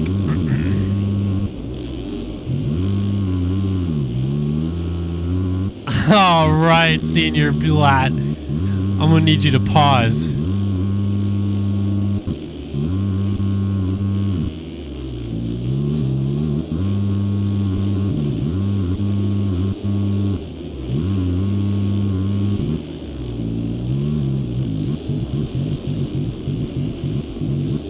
I mean, kudos to Partello right now. He is making this thing sing and holding on to fourth. Vibing in Hawaii. So yeah, Leclerc's got a 5-second lead over Lang. It's another 3 seconds back to Leitzel. Another second back of that is Partello, and then they got 4 seconds behind them. So nothing doing right now. We're just watching the 500 doing its work out here. Which, by the way, Partello, part of District Designs, and I believe this is in the 11 gigabyte super two-stroke pack released by Hayden Scott and Jake Spees on the forums end of last week, I think it was. Oh my god, one of the absolute all-time best packs maybe ever released in the game. Hundreds of classic two-strokes from 90, I think 92 was the start, but he's got like some 2014, 2015 type of stuff. And unfortunately, as I say that, Partillo goes down. Spencer Turley is now in the final transfer spot. So Turley is going to have to hold off Jeremy Siebold to make the main event here tonight. And Siebold, 2020 MotoOption Supercross champion.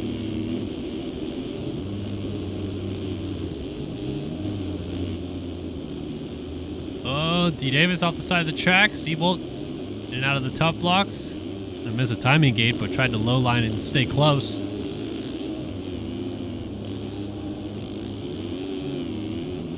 Time is about to expire, so it's going to be white flag next time by, and Spencer Turley is trying to make the main event here tonight.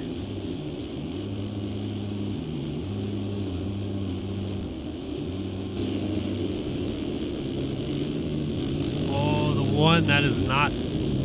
That's Caleb Hall, I believe, riding Braden Carter's bike, as Turley has to avoid a downed rider. So Siebold's going to give it his best shot. He has got about 2.2 seconds to make up on Spencer Turley on this last lap. And he was slower than him last time by, so he's got to run a quali lap, basically. Meanwhile, Leitzel up in third is kind of cruising by himself. Same for T-Lang and our leader Leclerc. They've just put in the work. They've done what they've needed to do to try to make the main event here tonight. So it really comes down to Spencer Turley hold on to this thing. And Siebold's getting this thing close, man. It could come down to one singular drive and the whoops changing the fate of this as Turley gets into the side of the 15. I think that's Seth Carr. And Siebold's quadding up, tripling into the corner. Turley's trying to get around these lappers as Leclerc takes the win. Siebold up on top of the whoops beautifully. He's going to rip this berm and come down the start straight and try to pass Turley into the final corner. Turley goes defensive. Siebold gives him the punt and into the finish line. It's Siebold going to the main event by a second over Spencer Turley. Oh man, that was wild. So it's going to be Leclerc, Lang, Leitzel, and Siebold going to the main event. All past champions in the game. And Turley misses out. We'll have to wait for penalties.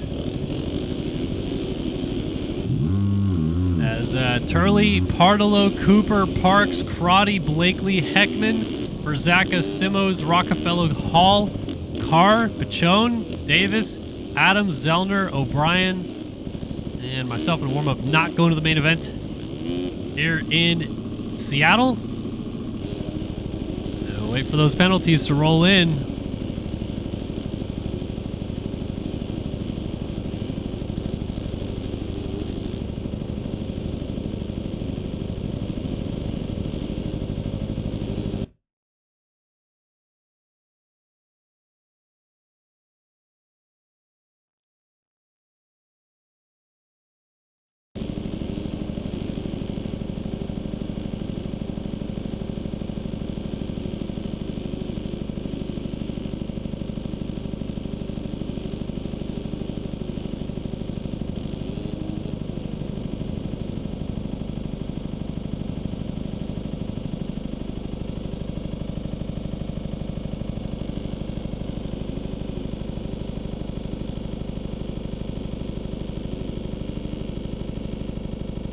And penalties are in, and 0.4 of a second separate Siebold and Turley.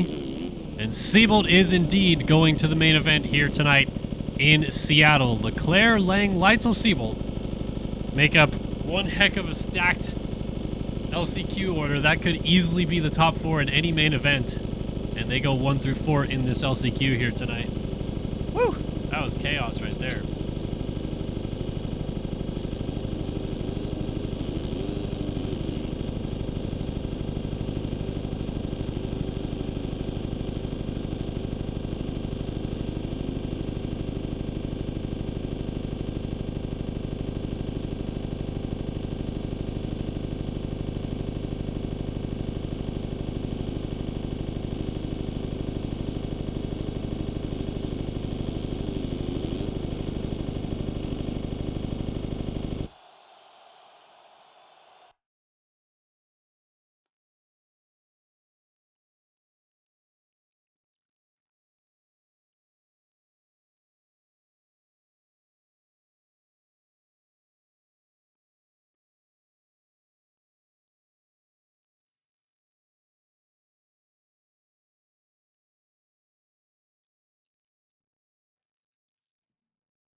All right. Let's go main event racing here tonight in Seattle. 250 West main event coming up. And I think it's really the storyline everyone's keeping an eye on that's tuned in here tonight. Obviously, you probably have your favorites who you hope wins this race. But the perfect season is still alive halfway through this championship. Seth Shirley, 5 for 5, trying to make it 6 for 6. And this is going to be his first chance in over a month to stamp another win onto the docket.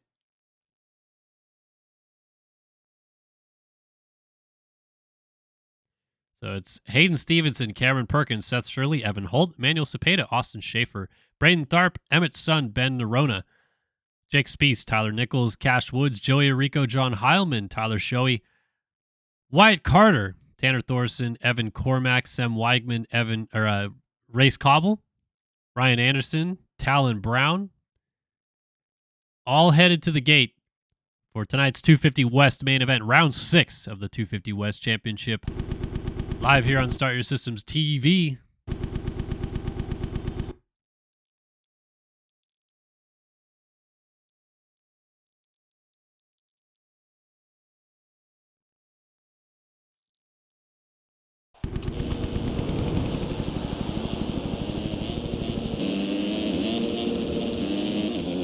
So who you got? You know what I'm about to do? I'm going to pick myself a The Design Lab Co. Whole Shot winner in this 250 main event. Who shall I go with? Who would be a good pick? I mean, Cepeda, not bad. Hayden Stevenson, also not bad. I think I'm going to go with Manuel Cepeda. Won his heat race. Pick Manuel Cepeda, the Takatoji number 56. Try to pick up that thedesignlabco.com whole shot win. Head over to thedesignlabco.com. Check out some sweet custom graphics. Get them kitted on your bike. And support former MX Simulator Pro Nick Porter while doing it. All right, folks, it's time for round 6 of the 250 West Championship. And we're about to find out who wins this big one in Seattle. The 30 card is sideways, the revs are up, and the gate is down in the Pacific Northwest.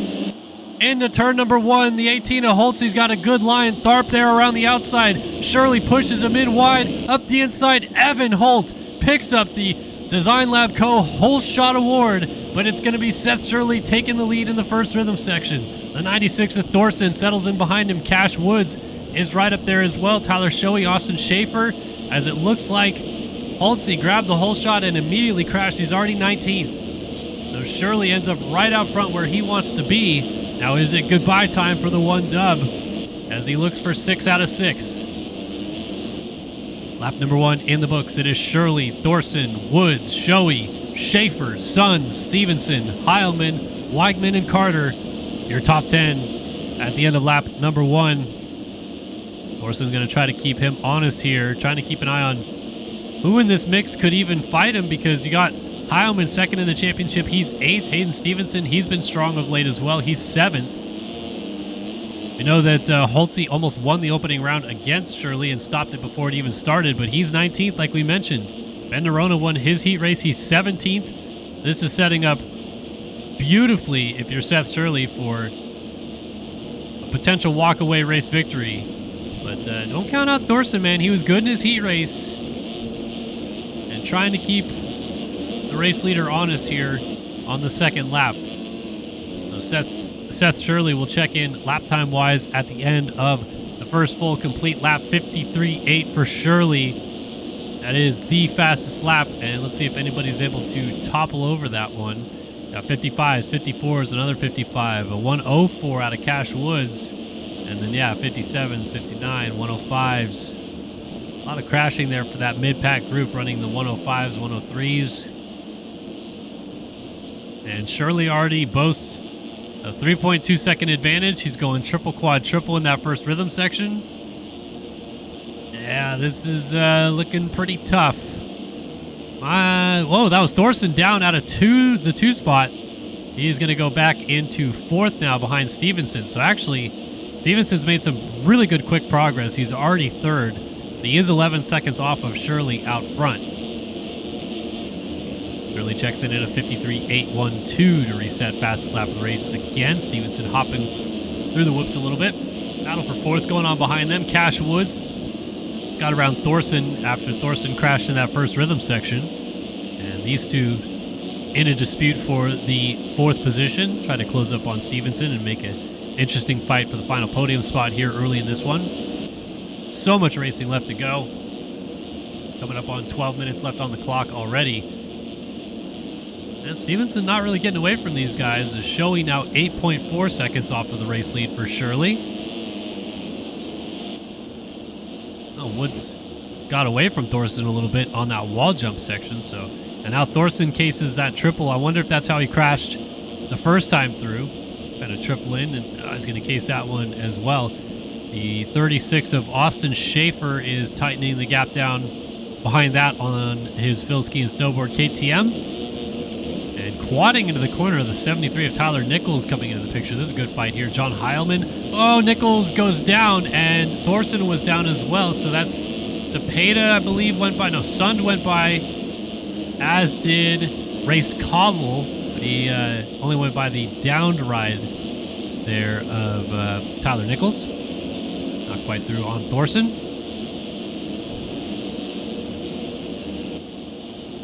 Guys are battling it out, though, for some good spots early in this one. Emmett Sund in 7th, just tailing John Heilman, keeping him close on the 49. Heilman himself, eyes focused forward on Austin Schaefer there on the 36 ride. Oh, quad up, gonna make the pass. That is Thorson, I think, getting back into the mix here. Getting around Emmett Sund on the 96 Proline Designs machine, and Heilman jumps off the track. Gonna rejoin still ahead of Thorson. And going down in front of these guys is Schaefer. And down goes Thorson, and somehow Emmett Sund goes morphing through him. Oh, that sideways track get up is not a good look right there for Schaefer. That could be protestable, no question about it. He cannot get up completely perpendicular to the track, and I would not be surprised here if Wyatt Carter on the 891 gives him the old senderonis off the track. I would. Don't get up sideways in the track. Back up and correct yourself and go forward like a normal human being. Whoa, that's sideways and down for Thorson again. So it's coming unglued a little bit. Things coming at you fast right now. 5 minutes in, 10 minutes, and a lap left to go. Seth Shirley, 9.593 second lead here on lap number 7. Just ran a 53.8 last time by. No one else is in the 54s at the moment. That just shows you the pace he's putting down out front. And already into lap traffic as well. Cameron Perkins is a lap down. I think Sem Weigman just went a lap down. He's jumping over a few other guys as well. And yeah, now he's right on Emmanuel Cepeda, I believe, up ahead, who won the heat race. And Shirley, 6 minutes into the main event, is about to lap him. Cepeda just went down. And honestly, I mean, Shirley's just riding in a different league right now. Tyler Show in the 2 spot, though, for Spencer Turley's team, Redemption, after Turley just missed the main event in the 450 class. And now his teammate out here is putting on a great ride. P2 in this race.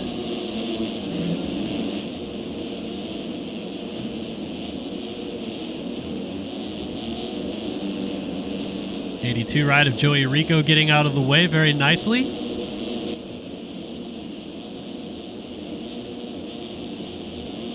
Now, this is a really good ride for Tyler Show. I mean, all the credit to him. And if Spencer Turley wasn't an alien, this could be a race-winning performance with what he's putting together right now. He's got 6 seconds on Hayden Stevenson, 7 on Cash Woods, and he's going 3.42, or 3.43, I should say, in that first rhythm section rather easily. And quadding out of this one as well. Nails it. So, all the things you like to see.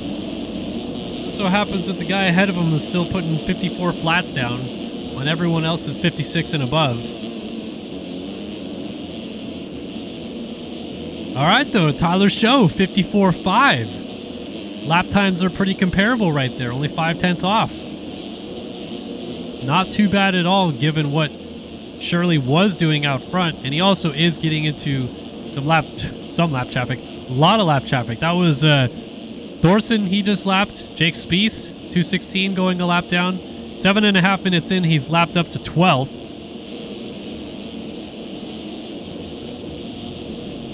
And there's Holtze on the 18, who's now seeing the blue bar, and a rider down. That was Tharp.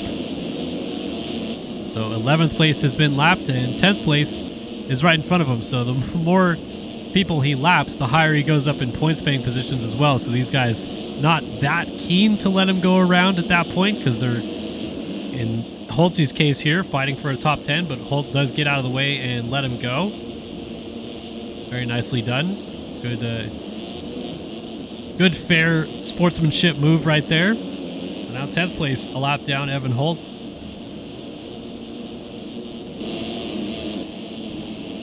This is our fight for third. Cash Woods holds it. Hayden Stevenson, dealing with lap traffic on his Yogi Yamaha, just split the gap and is now mixing it up here. That's a 130 machine of Evan Cormack. He's 19th, 18th, I should say. So Stevenson obviously putting him a lap down. And Emmett Sun not too far behind this group either on the 413. So podium position still up for grabs. These guys are 30 seconds off the lead, but this is a fight in and of itself, is to try to land on the box here.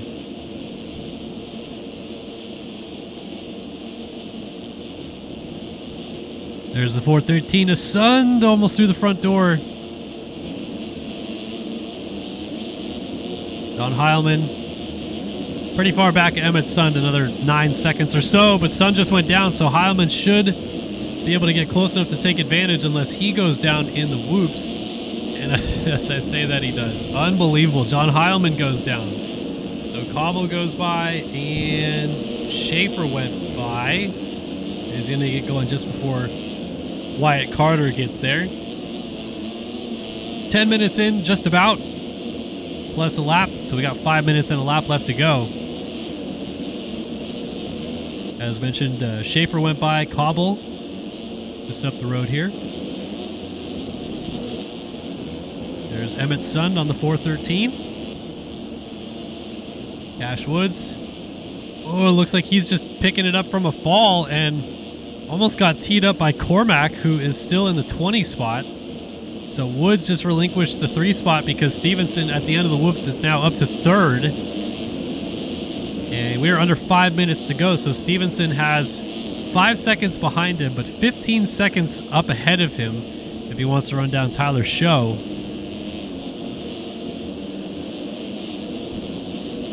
Like Sun just got up at the end of the whoops. He was down, and he is fighting Cormack into the corner here, but he is now behind John Heilman by about a second. Heilman jumping on the start straight right there. And Race Cobble is here. So there's our leader. Oops. Seth Shirley right behind. Oh my goodness, look at how many guys just went down right there. And Shirley just goes right by all of them. So that's now Sun in 6th place has been lapped. John Heilman probably has the blue bar. Actually, surprised he doesn't, but he's about to get it. Yeah, there it is. Well, you guys can't see it on the bottom of the screen. 2.4, 2.3. So this is P5. 11 minutes into this main event, getting the blue bar to be lapped. Shirley is kind of splitting through some lappers behind him.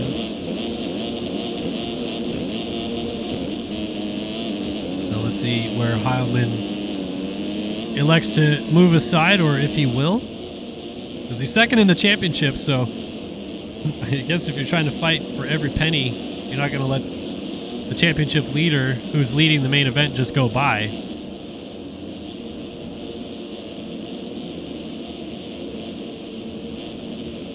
But yeah, there is Shirley right behind him now, trying to lap 5th place in this main event, and Heilman very nicely moves aside. Really good sportsmanship there. Love to see that. Shirley continues his march towards the next group of people. Cash Woods in the whoops is in 4th.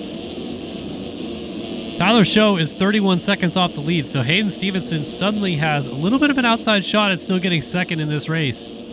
with less than 3 minutes and a lap to go in this one. And Heilman has indeed been lapped. 6.5 seconds the gap back to Stevenson.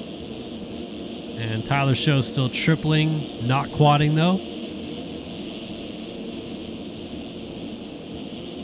The track is not breaking down as much as I thought it might, especially for it being maybe a little bit more one line, but I think people are just jumping around enough for it not to affect them.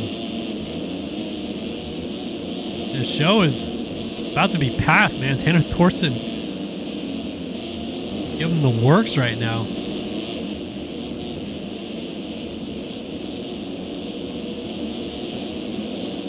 Less than 2 minutes on the clock left, plus a lap. And there's not much in it. We go back to Cash Woods because he's 2.5 seconds off of a pass potentially for third place. Our leader went down. Seth Shirley went down at the end of the whoops. He is back up and going. But that lead should go down from 34 to, let's just cut the difference and say maybe 18 because he was down for the whoops and then a slight fall at the end of the whoops. So let's see what it updates as now. Tyler Show goes by. There's Stevenson just ahead though of Cash Woods. It's 28.335. It was out to about 40 or 39 seconds, I should say. It's 25.7 the gap. But Heilman still is the last guy now in the lead lap, so only one person unlapped themselves. And we're into the final minute and a lap, and Shirley is down again. So starting to get caught out by the track a little bit. And man, kind of got to start being careful here, especially with the lappers getting in to this mix. Another crash, and suddenly Tyler Show would only be about 5 seconds behind him. Shirley quads up to go by. Oh my goodness, what a save. The rear end went for a little bit of a ride right there. And Wyatt Carter, who's in 6th, just lets him go back by. He did not have time expire on him just yet. So 2 laps still to go. 19.9 seconds. The gap back to Tyler Show.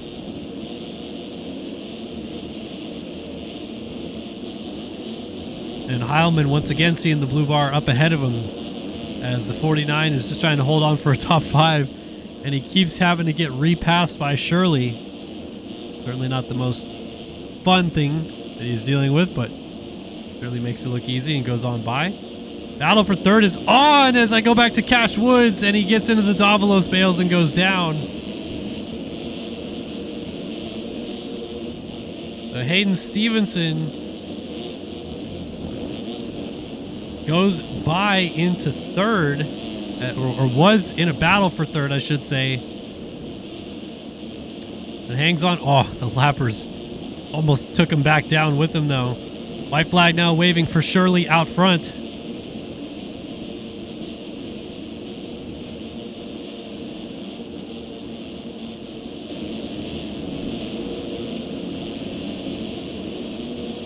Bouncing through the whoops a little bit there for Stevenson, just trying to hold it on. He's got 9 seconds back to Cash Woods.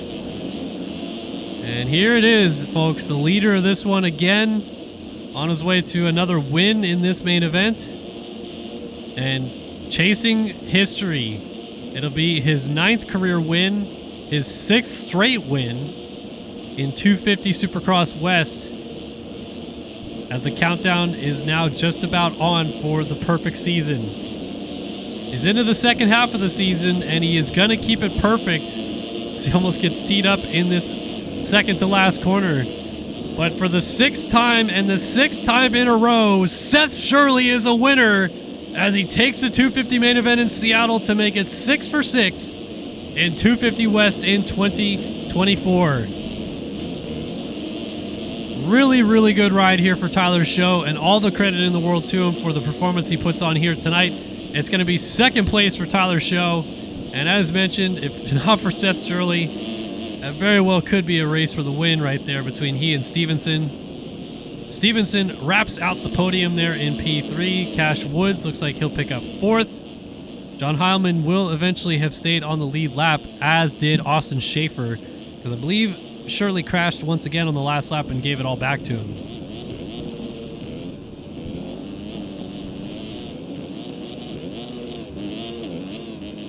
So through the whoops they go one more time, and we're waiting for those penalties to come in and see what we got. Up front, absolutely nothing changes. Behind that, Wyatt Carter gets 7th, 8th for Jake Spieth, 9th for Evan Holt, and 10th for Race Cobble. Nerona, Weigman, Thorson, Sun, Tharp, Arico, Anderson, Perkins, Nichols, Cepeda, Cormac, Brown, and that is your 250 West main event from Seattle.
P12 for Sam Wagman jumping in and raiding our chat. Welcome in, everybody.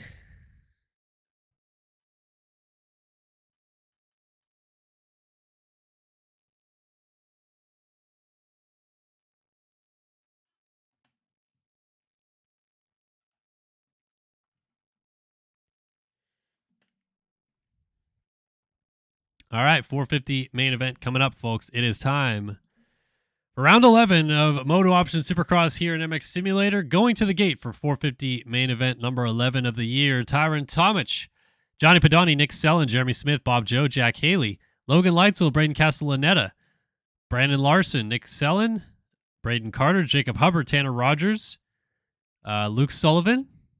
Sorry, they're all going through timing gates right now, so they're throwing me for a bit of a loop. Jared Gummison, Colby Eaglin, Frank Jackson, Alexis Leclerc, Garrett Hollenbeck, Daniel Mills, Bob Joe, Nick Tomasunis, Jeremy Smith, Tyler Lang, Logan Leitzel, Jeremy Siebold.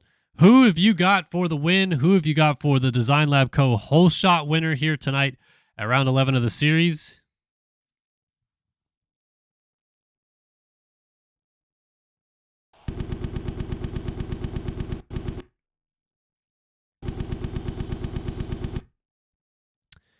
Let's pick out a Design Lab Co. whole shot winner. Oh, I think we're going to go with Jacob Hubbard, shall we? He and Leclerc battled into the first turn of their heat race. And I don't know. I feel like for some reason this time it's going to go to Carter. I almost have to see which, or Hubbard, I should say. I'd almost have to see which of the two end up on the inside gate going into the main event. Hubbard is a whole shot machine, man. He's gotten so many of them. So Axis wants Carter for the dub. Barbuza is going for Padani for the whole shot. Jaden wants Frank Jackson to something. Whole shot win, we're not sure. Haywood's picking Hubbard for the whole shot. That is just not correct, sir. That's not how the rules of the Design Lab Co. whole shot pick work. Can't pick the same as somebody else.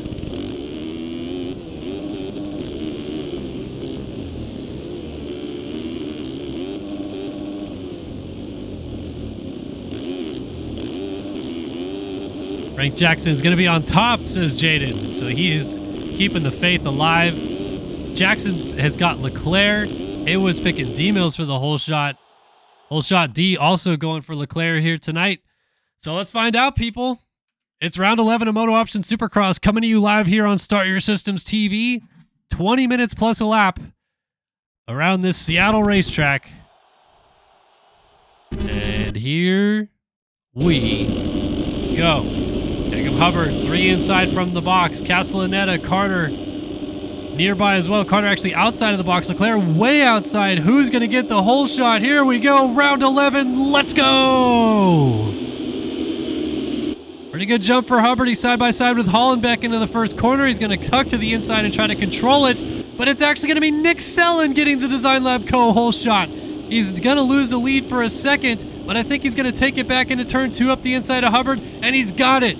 The German is out front ahead of Hubbard. You got the 55 of Rogers up there. Hubbard, quad triple as they all funnel in behind them. Hollenbeck with a good start in third, and they're all chasing Sellen on the first lap, who got sideways, but he corrals it together. Hubbard through the tough blocks, in and out. Carter in 4th place on the first lap. Nick Sellen leads the opening lap here in Seattle.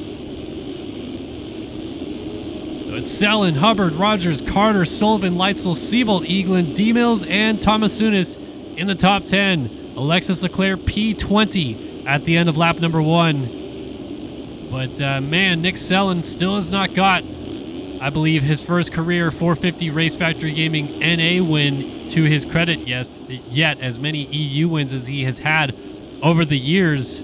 Sets himself up real pretty here at the start of this one for a potential upset in the 450 class and to become the 5th different winner of the year, 6th different winner. Had Carter, Leclerc, Castellaneta, Eagland, and Vial. He'd be the 6th different winner. And down the inside, speaking of which, goes Tanner Rogers. Speaking of a different winner, Hubbard also back there in the 3 spot, still hanging out. Sully hasn't got a win yet this year. He's in 4th. And Leitzel's in 5th as Sellen pirouettes after the finish line jump and slides back to 5th. There comes Carter pulling up alongside of him. Sellen might push him out. No, Carter makes a pass into the top 5. Oh, and Hubbard had to go table over single dualies. They actually did throw it. And Sullivan makes the pass up into 2nd. Tanner Rogers is leading this race. And he is the only guy, I think, up in the front group here going 2-3-3-3 through this rhythm section. Look at this fight for 2nd brewing, though. Sullivan. Hubbard going to quad up. Sully quads out. And you also have Leitzel just hanging out on the 3. The one of Carter back there, and Hubbard down in the whoops brings Leitzel with him. Does Carter go down as well? No, he just plowed through Logan Leitzel and stayed on 2 wheels. As he left our screen on the left, he was engulfed by the number 3 machine and somehow kept it upright on 2 wheels. That was pretty crazy for him to do that. But he is still going and in 3rd place, 3.3 seconds off the lead. It's still Rogers on the 55 machine out front. Sullivan trying to keep it close behind. Got Nick Sellen 4th. Jeremy Siebold is up into the top 5 after just barely making it out of the LCQ. He's off to a good start. And Rogers just missed the entire first rhythm section. So here comes Luke Sullivan trying to fight it out for the race lead. Don't worry, guys. I'll hydrate. I'm stretching right now as I speak. Stretching out the arms. Sully and Rogers both clean through the whoops. Let's take a hydration break.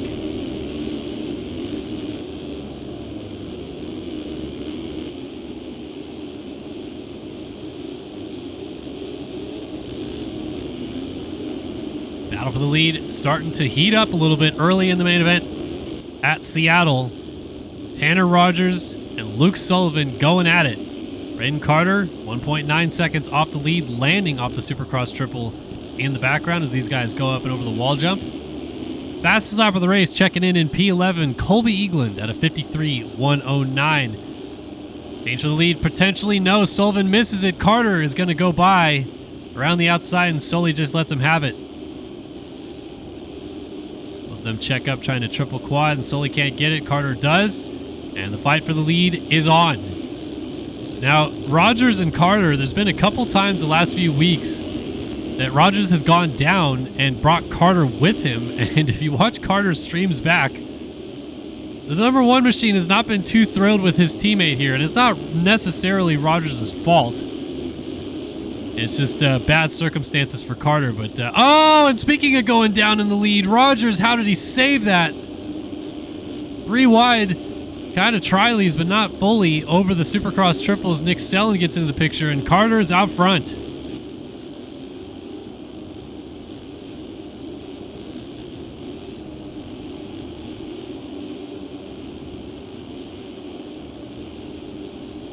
So is it goodbye time for Braden Carter in the lead of this race?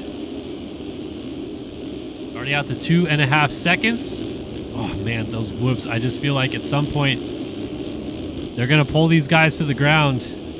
They are going to get a little bit easier throughout the main because as these guys get up on top of those whoops, it kind of pushes them down. It cups them out ever so slightly, but not as much as a real set of Supercross whoops.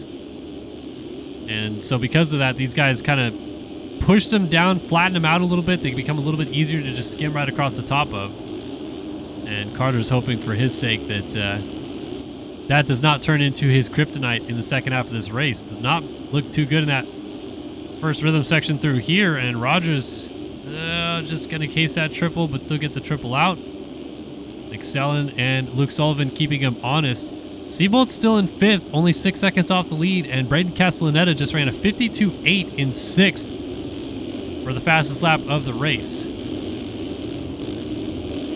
Solely on Nick Sellen for 3rd, starting to heat up.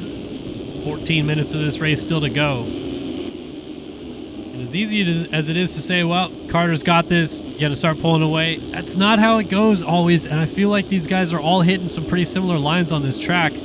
And as we saw in the 250 main, man, the track got beat up in a lot of specific areas that these guys are using right now to hit the big lines. So as that happens, they're going to have to adjust and not be able to do those gnarly quads or triple in out of this corner, for example. A lot of guys were struggling with that late in the 250 main. And this race does go longer than that 250 main did. Extra 5 minutes. And the track gets beat down a little bit more by 450s as well, as here comes Sullivan alongside Sellen. And quads up into the corner to move back into 3rd place. So T-Raj still in the 2 spot, slowly bouncing through the whoops in 3rd. And Sellen 4th, and Seabolt now rounds out our top 5. He's got Castellaneta right on his heels. Yeah, here's the 22. Last week's winner from Indianapolis. Right up behind the 10 of the 2020 MotoOption SX champ, Jeremy Seabolt.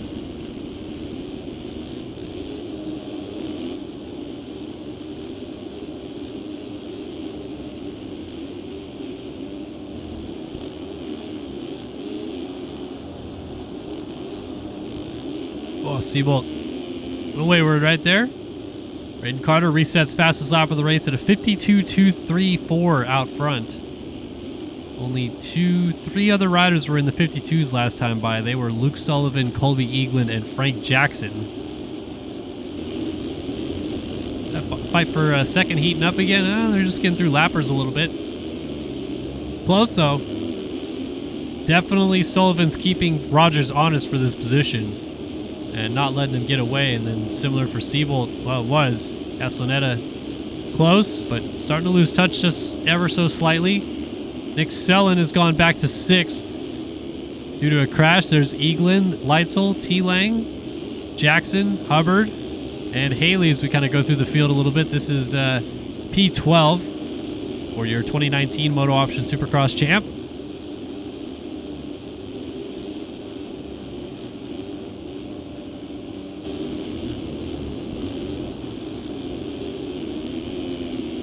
All these guys are just in a dogfight right now with each other. This on Hubbard. No, that's on Castellaneta on the 22. Castellaneta's gone backwards a little bit from that battle that he was having with Seabolt all the way down into the 11th position just in front of Haley. Oh, man. Hubbard is just not having fun with those whoops. Getting kicked around a little bit. Square off the corner, and Castellaneta thought about a peek up the inside of Frank Jackson, thought better of it. 6-second lead for Carter over his teammate Rogers, then 12 seconds behind that to Nick Sellen in 3rd. And then pretty much from Sellen back to Jack Haley, the end of this battle is a freight train of riders right now. There's Rogers. Here's Nick Sellen. We got Sellen, Sullivan, Eaglin, Seabolt, Leitzel. There's Lang, Hubbard, Castellaneta. Oh, and then Jackson just went down with Haley to take them off the tail end of this group. But that's... Oh, we got a stack up. Seabolt is down with Luke Sullivan in this berm, and they get up and both trying to get away first, kind of hit each other a little bit. Are now 9th and 10th with Sullivan occupying the 9 spot. That promotes Nick Sellen up into the 3 position. Eaglin now 4th, Leitzel 5th.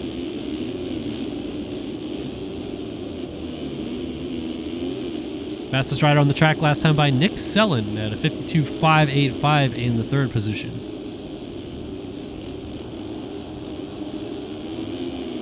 There's a fight for that third position. Colby Eaglin has inched up to the rear tire of the 412 JIBR.co machine.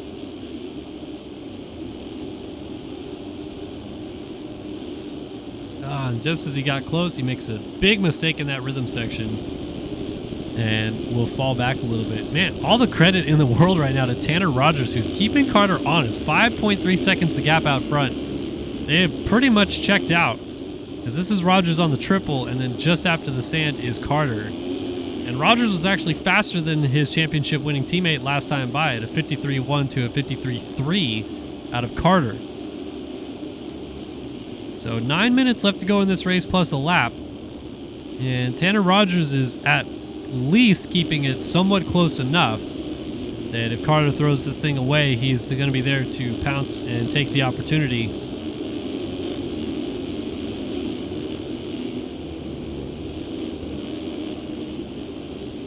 Casing the finish line jump just in front of Carter right there is Hollenbeck, I believe, trying to get out of the way. Or... no, is that Hollenbeck? Yes, it is. So he's going 2 laps down. Rough night there. We wrap up for the 7.42 machine. Looked strong early on, but not coming together anymore. At the 7.3 seconds at a 52.6 versus a 54.7 out of Rogers last time by. Carter's inching that gap ever so slightly back away. So let's peek back through the field. Here is Rogers still in second. Third for Nick Sellen. Eaglin fourth, and then a good fight here for fifth. Hubbard, Lang, Leitzel just behind that, and then a little bit of a gap back to another group that features Sullivan, Leclerc, Castellaneta.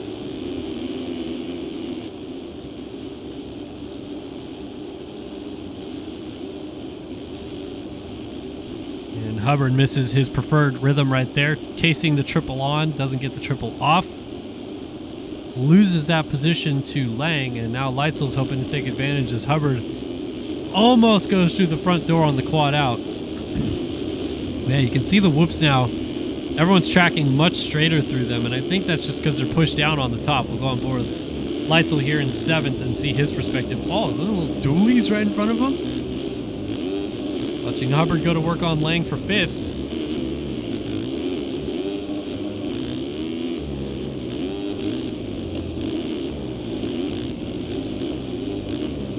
Ooh, what? Where the heck was Nick Sellen? No, that's Lang going, I should say. Lang jumped off the right side of the track. And man, there's no good line through that first rhythm section anymore. But Lang still busted the triple quad triple. So that one's still working, obviously.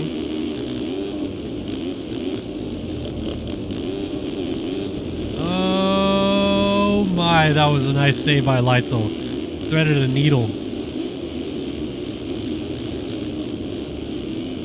Uh-oh, 101.2 last time by for our leader Carter.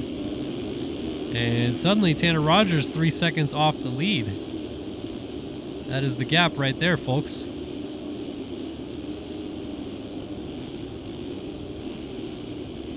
So they've lapped up to Tyron Tomic, or they're about in the 16 position. And Tomic just ahead of Carter in the whoops there. And I think as the whoops obviously kind of square out a little bit more, these guys will have less likelihood of actually crashing in them. But you never know. Could be a late race, little kick odd to the right or left.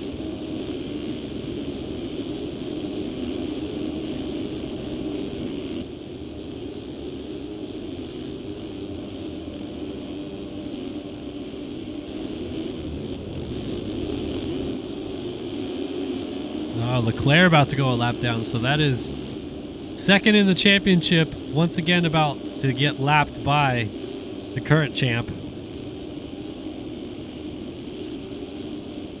And honestly, like, this season for Carter, really starting to feel like some of the years we saw out of Jeremy McGrath, late 90s. You'd have like Ezra Lusk, Kevin Windham. They'd win some races, occasional like random John Dowd type of thing. But then Jeremy would just win, let someone else win, let someone else win, whatever it was. massive points lead by halfway. And then you're just like, what's going on, man? Like, just guys getting lapped that are in the championship fight. Guys getting lapped at whole shot main events consistently sometimes. Actually, that's B-Lars. I don't want to throw Hubbard under the bus that bad. But yeah, this is the norm in MotoOption Supercross, man. Carter has turned this entirely what it means to be a champion in this series upside down, because for years we had single champions only. And Tyson Fresquez win 2, and Byron Downen and Hunter Root win 1 each. Fresquez came back, won 2 more, and then it went Leclerc, Haley, Seabolt, and then Braden Carter showed up and has revolutionized a championship run in this game. It's pretty remarkable. Rogers is keeping him close, man. 1.9 seconds last time by, a 52.9 for Carter, 53.1 for Rogers.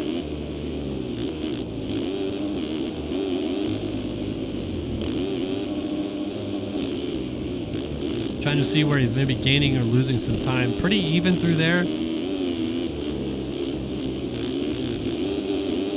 Ooh. That's going to cost him a ton of time. And Hubbard jumps right over him. Right into your living room comes the 78 machine, and Rogers is going to quad triple right back by him.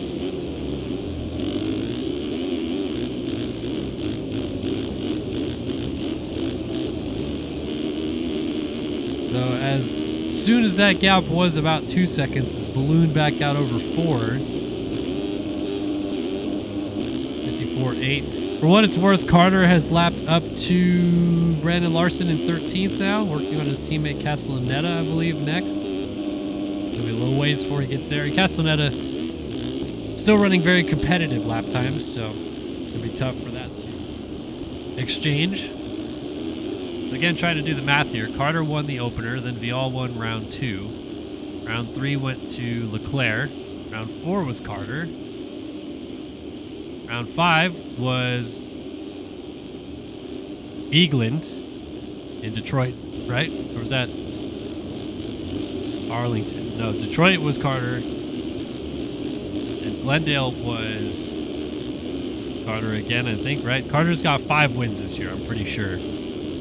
Looking for his 6th here tonight. And Vial, Leclerc, Eagland each have 1 apiece, and Castellaneta has 2. So that math checks out. 5 and 5 after 10 rounds.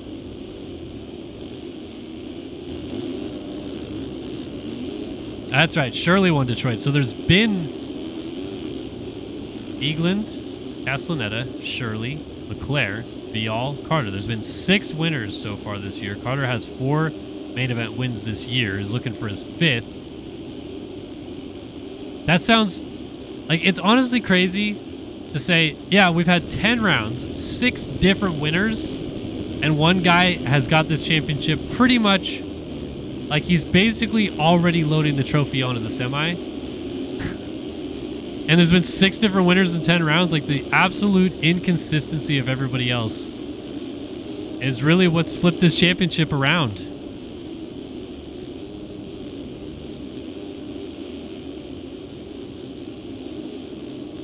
So Rogers, 5 seconds back. Eagland has climbed his way into 3rd. He got around T-Lane to do it, and is now about 3 seconds ahead of him. And Lang is dealing with Hubbard for 4th.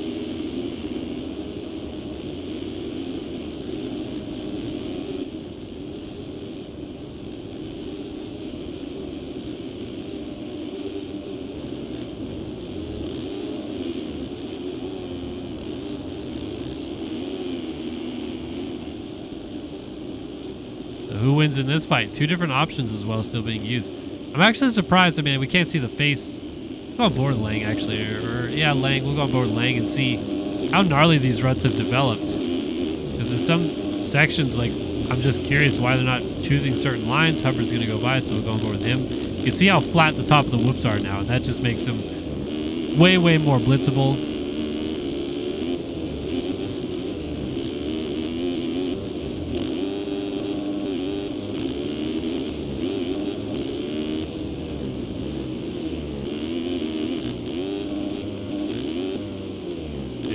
3 for Hubbard last time by, which was faster than everybody in front of him. Crucially, it was only a 1/10 of a second faster, though, than Eaglin, and he's got about 3.5 seconds to try to make up to the 24 machine to get on the box. Woo!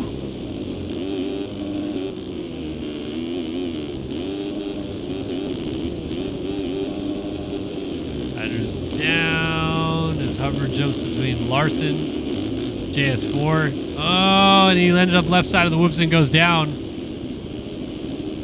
The white flag is out here for Braden Carter. Still only 4 seconds between he and teammate Tanner Rogers. And like, again, all the credit in the world. Rogers has kept this thing so close. And you have to feel for him because the win is just sitting right in front of him. And it looks like Carter is going to cruise to this one again, barring a utter disaster here on the last lap. But he's got to get through the whoops one more time. Clean up on top of him. No problem there. And for the 5th time in 2024, your Seattle Supercross winner is Braden Carter. 5th win of the season, extends his championship lead. Tanner Rogers cruises it home in 2nd. Beautiful ride as well. And, oh man, I can see cuts before you guys can. It was way closer than it should have been for a 4.1 second gap. So, naughty Braden Carter. Colby Eaglin finishes up in 3rd. And Jacob Hubbard looks like he will hang on for 4th ahead of T-Lang. So Hubbard 4th. T-Lang looks like he'll wrap it up in P5. 6th for Logan Leitzel. Good recovery ride from a terrible start. Luke Sullivan up front early ends up 7th. Yeah, Haley and Castellaneta duking it out for 8th, and it's going to go to Haley. And Castellaneta looks like he's the last guy on the lead lap in 9th. So Seabolt 10th, Jackson 11th, Sellon 12th, D-Mills, Leclerc, Larson, Tomich, Hollenbeck, Gummison, Thomasounis, Madani, Smith, Bob, Joe was your running order. And look at that, 7/10 of a second between it once the cuts are added. It was really close, man. Carter had 3.42 seconds of cuts and Rogers had none. So Tanner's going to be kicking himself because he just had to gain 1 second somewhere in this main event and he would have won this race. But it is what it is. Carter picks up the dub. Rogers 2nd. And Eaglin rounding out the box here tonight at Seattle. 5th win of the season for Braden Carter. And one of the more dominant ones in terms of laps led that we've seen all season long from the 3-time champ. All right, that's going to do it for us tonight here at Round 11 of MotoOption Supercross, live here on Start Your Systems TV from Seattle. That was a really fun night of racing, good battles all around, and kind of the expected winners in Carter and Shirley, but they are still chasing down history. 9th career 250 Supercross win for Seth Shirley, and I think that was the 26th career win for Braden Carter. Don't quote me. Could be wrong. We got to tally it up, but yeah, fun night of racing. Seattle provided the goods. And fun evening here in MotoOption Supercross. We'll be back same time, same place next week for the Triple Crown at St. Louis. Another Triple Crown upon us inside the Dome in America Center. Going to be exciting to watch that. Hopefully my co-host Andrew Wood is back in studio with us. But either way, we hope you join us next week for round 12 of MotoOption Supercross. Shout out to the Design Lab Co. for the Whole Shot Award and RaceFactoryGaming.com for putting the series on together, and JLV for always being a G.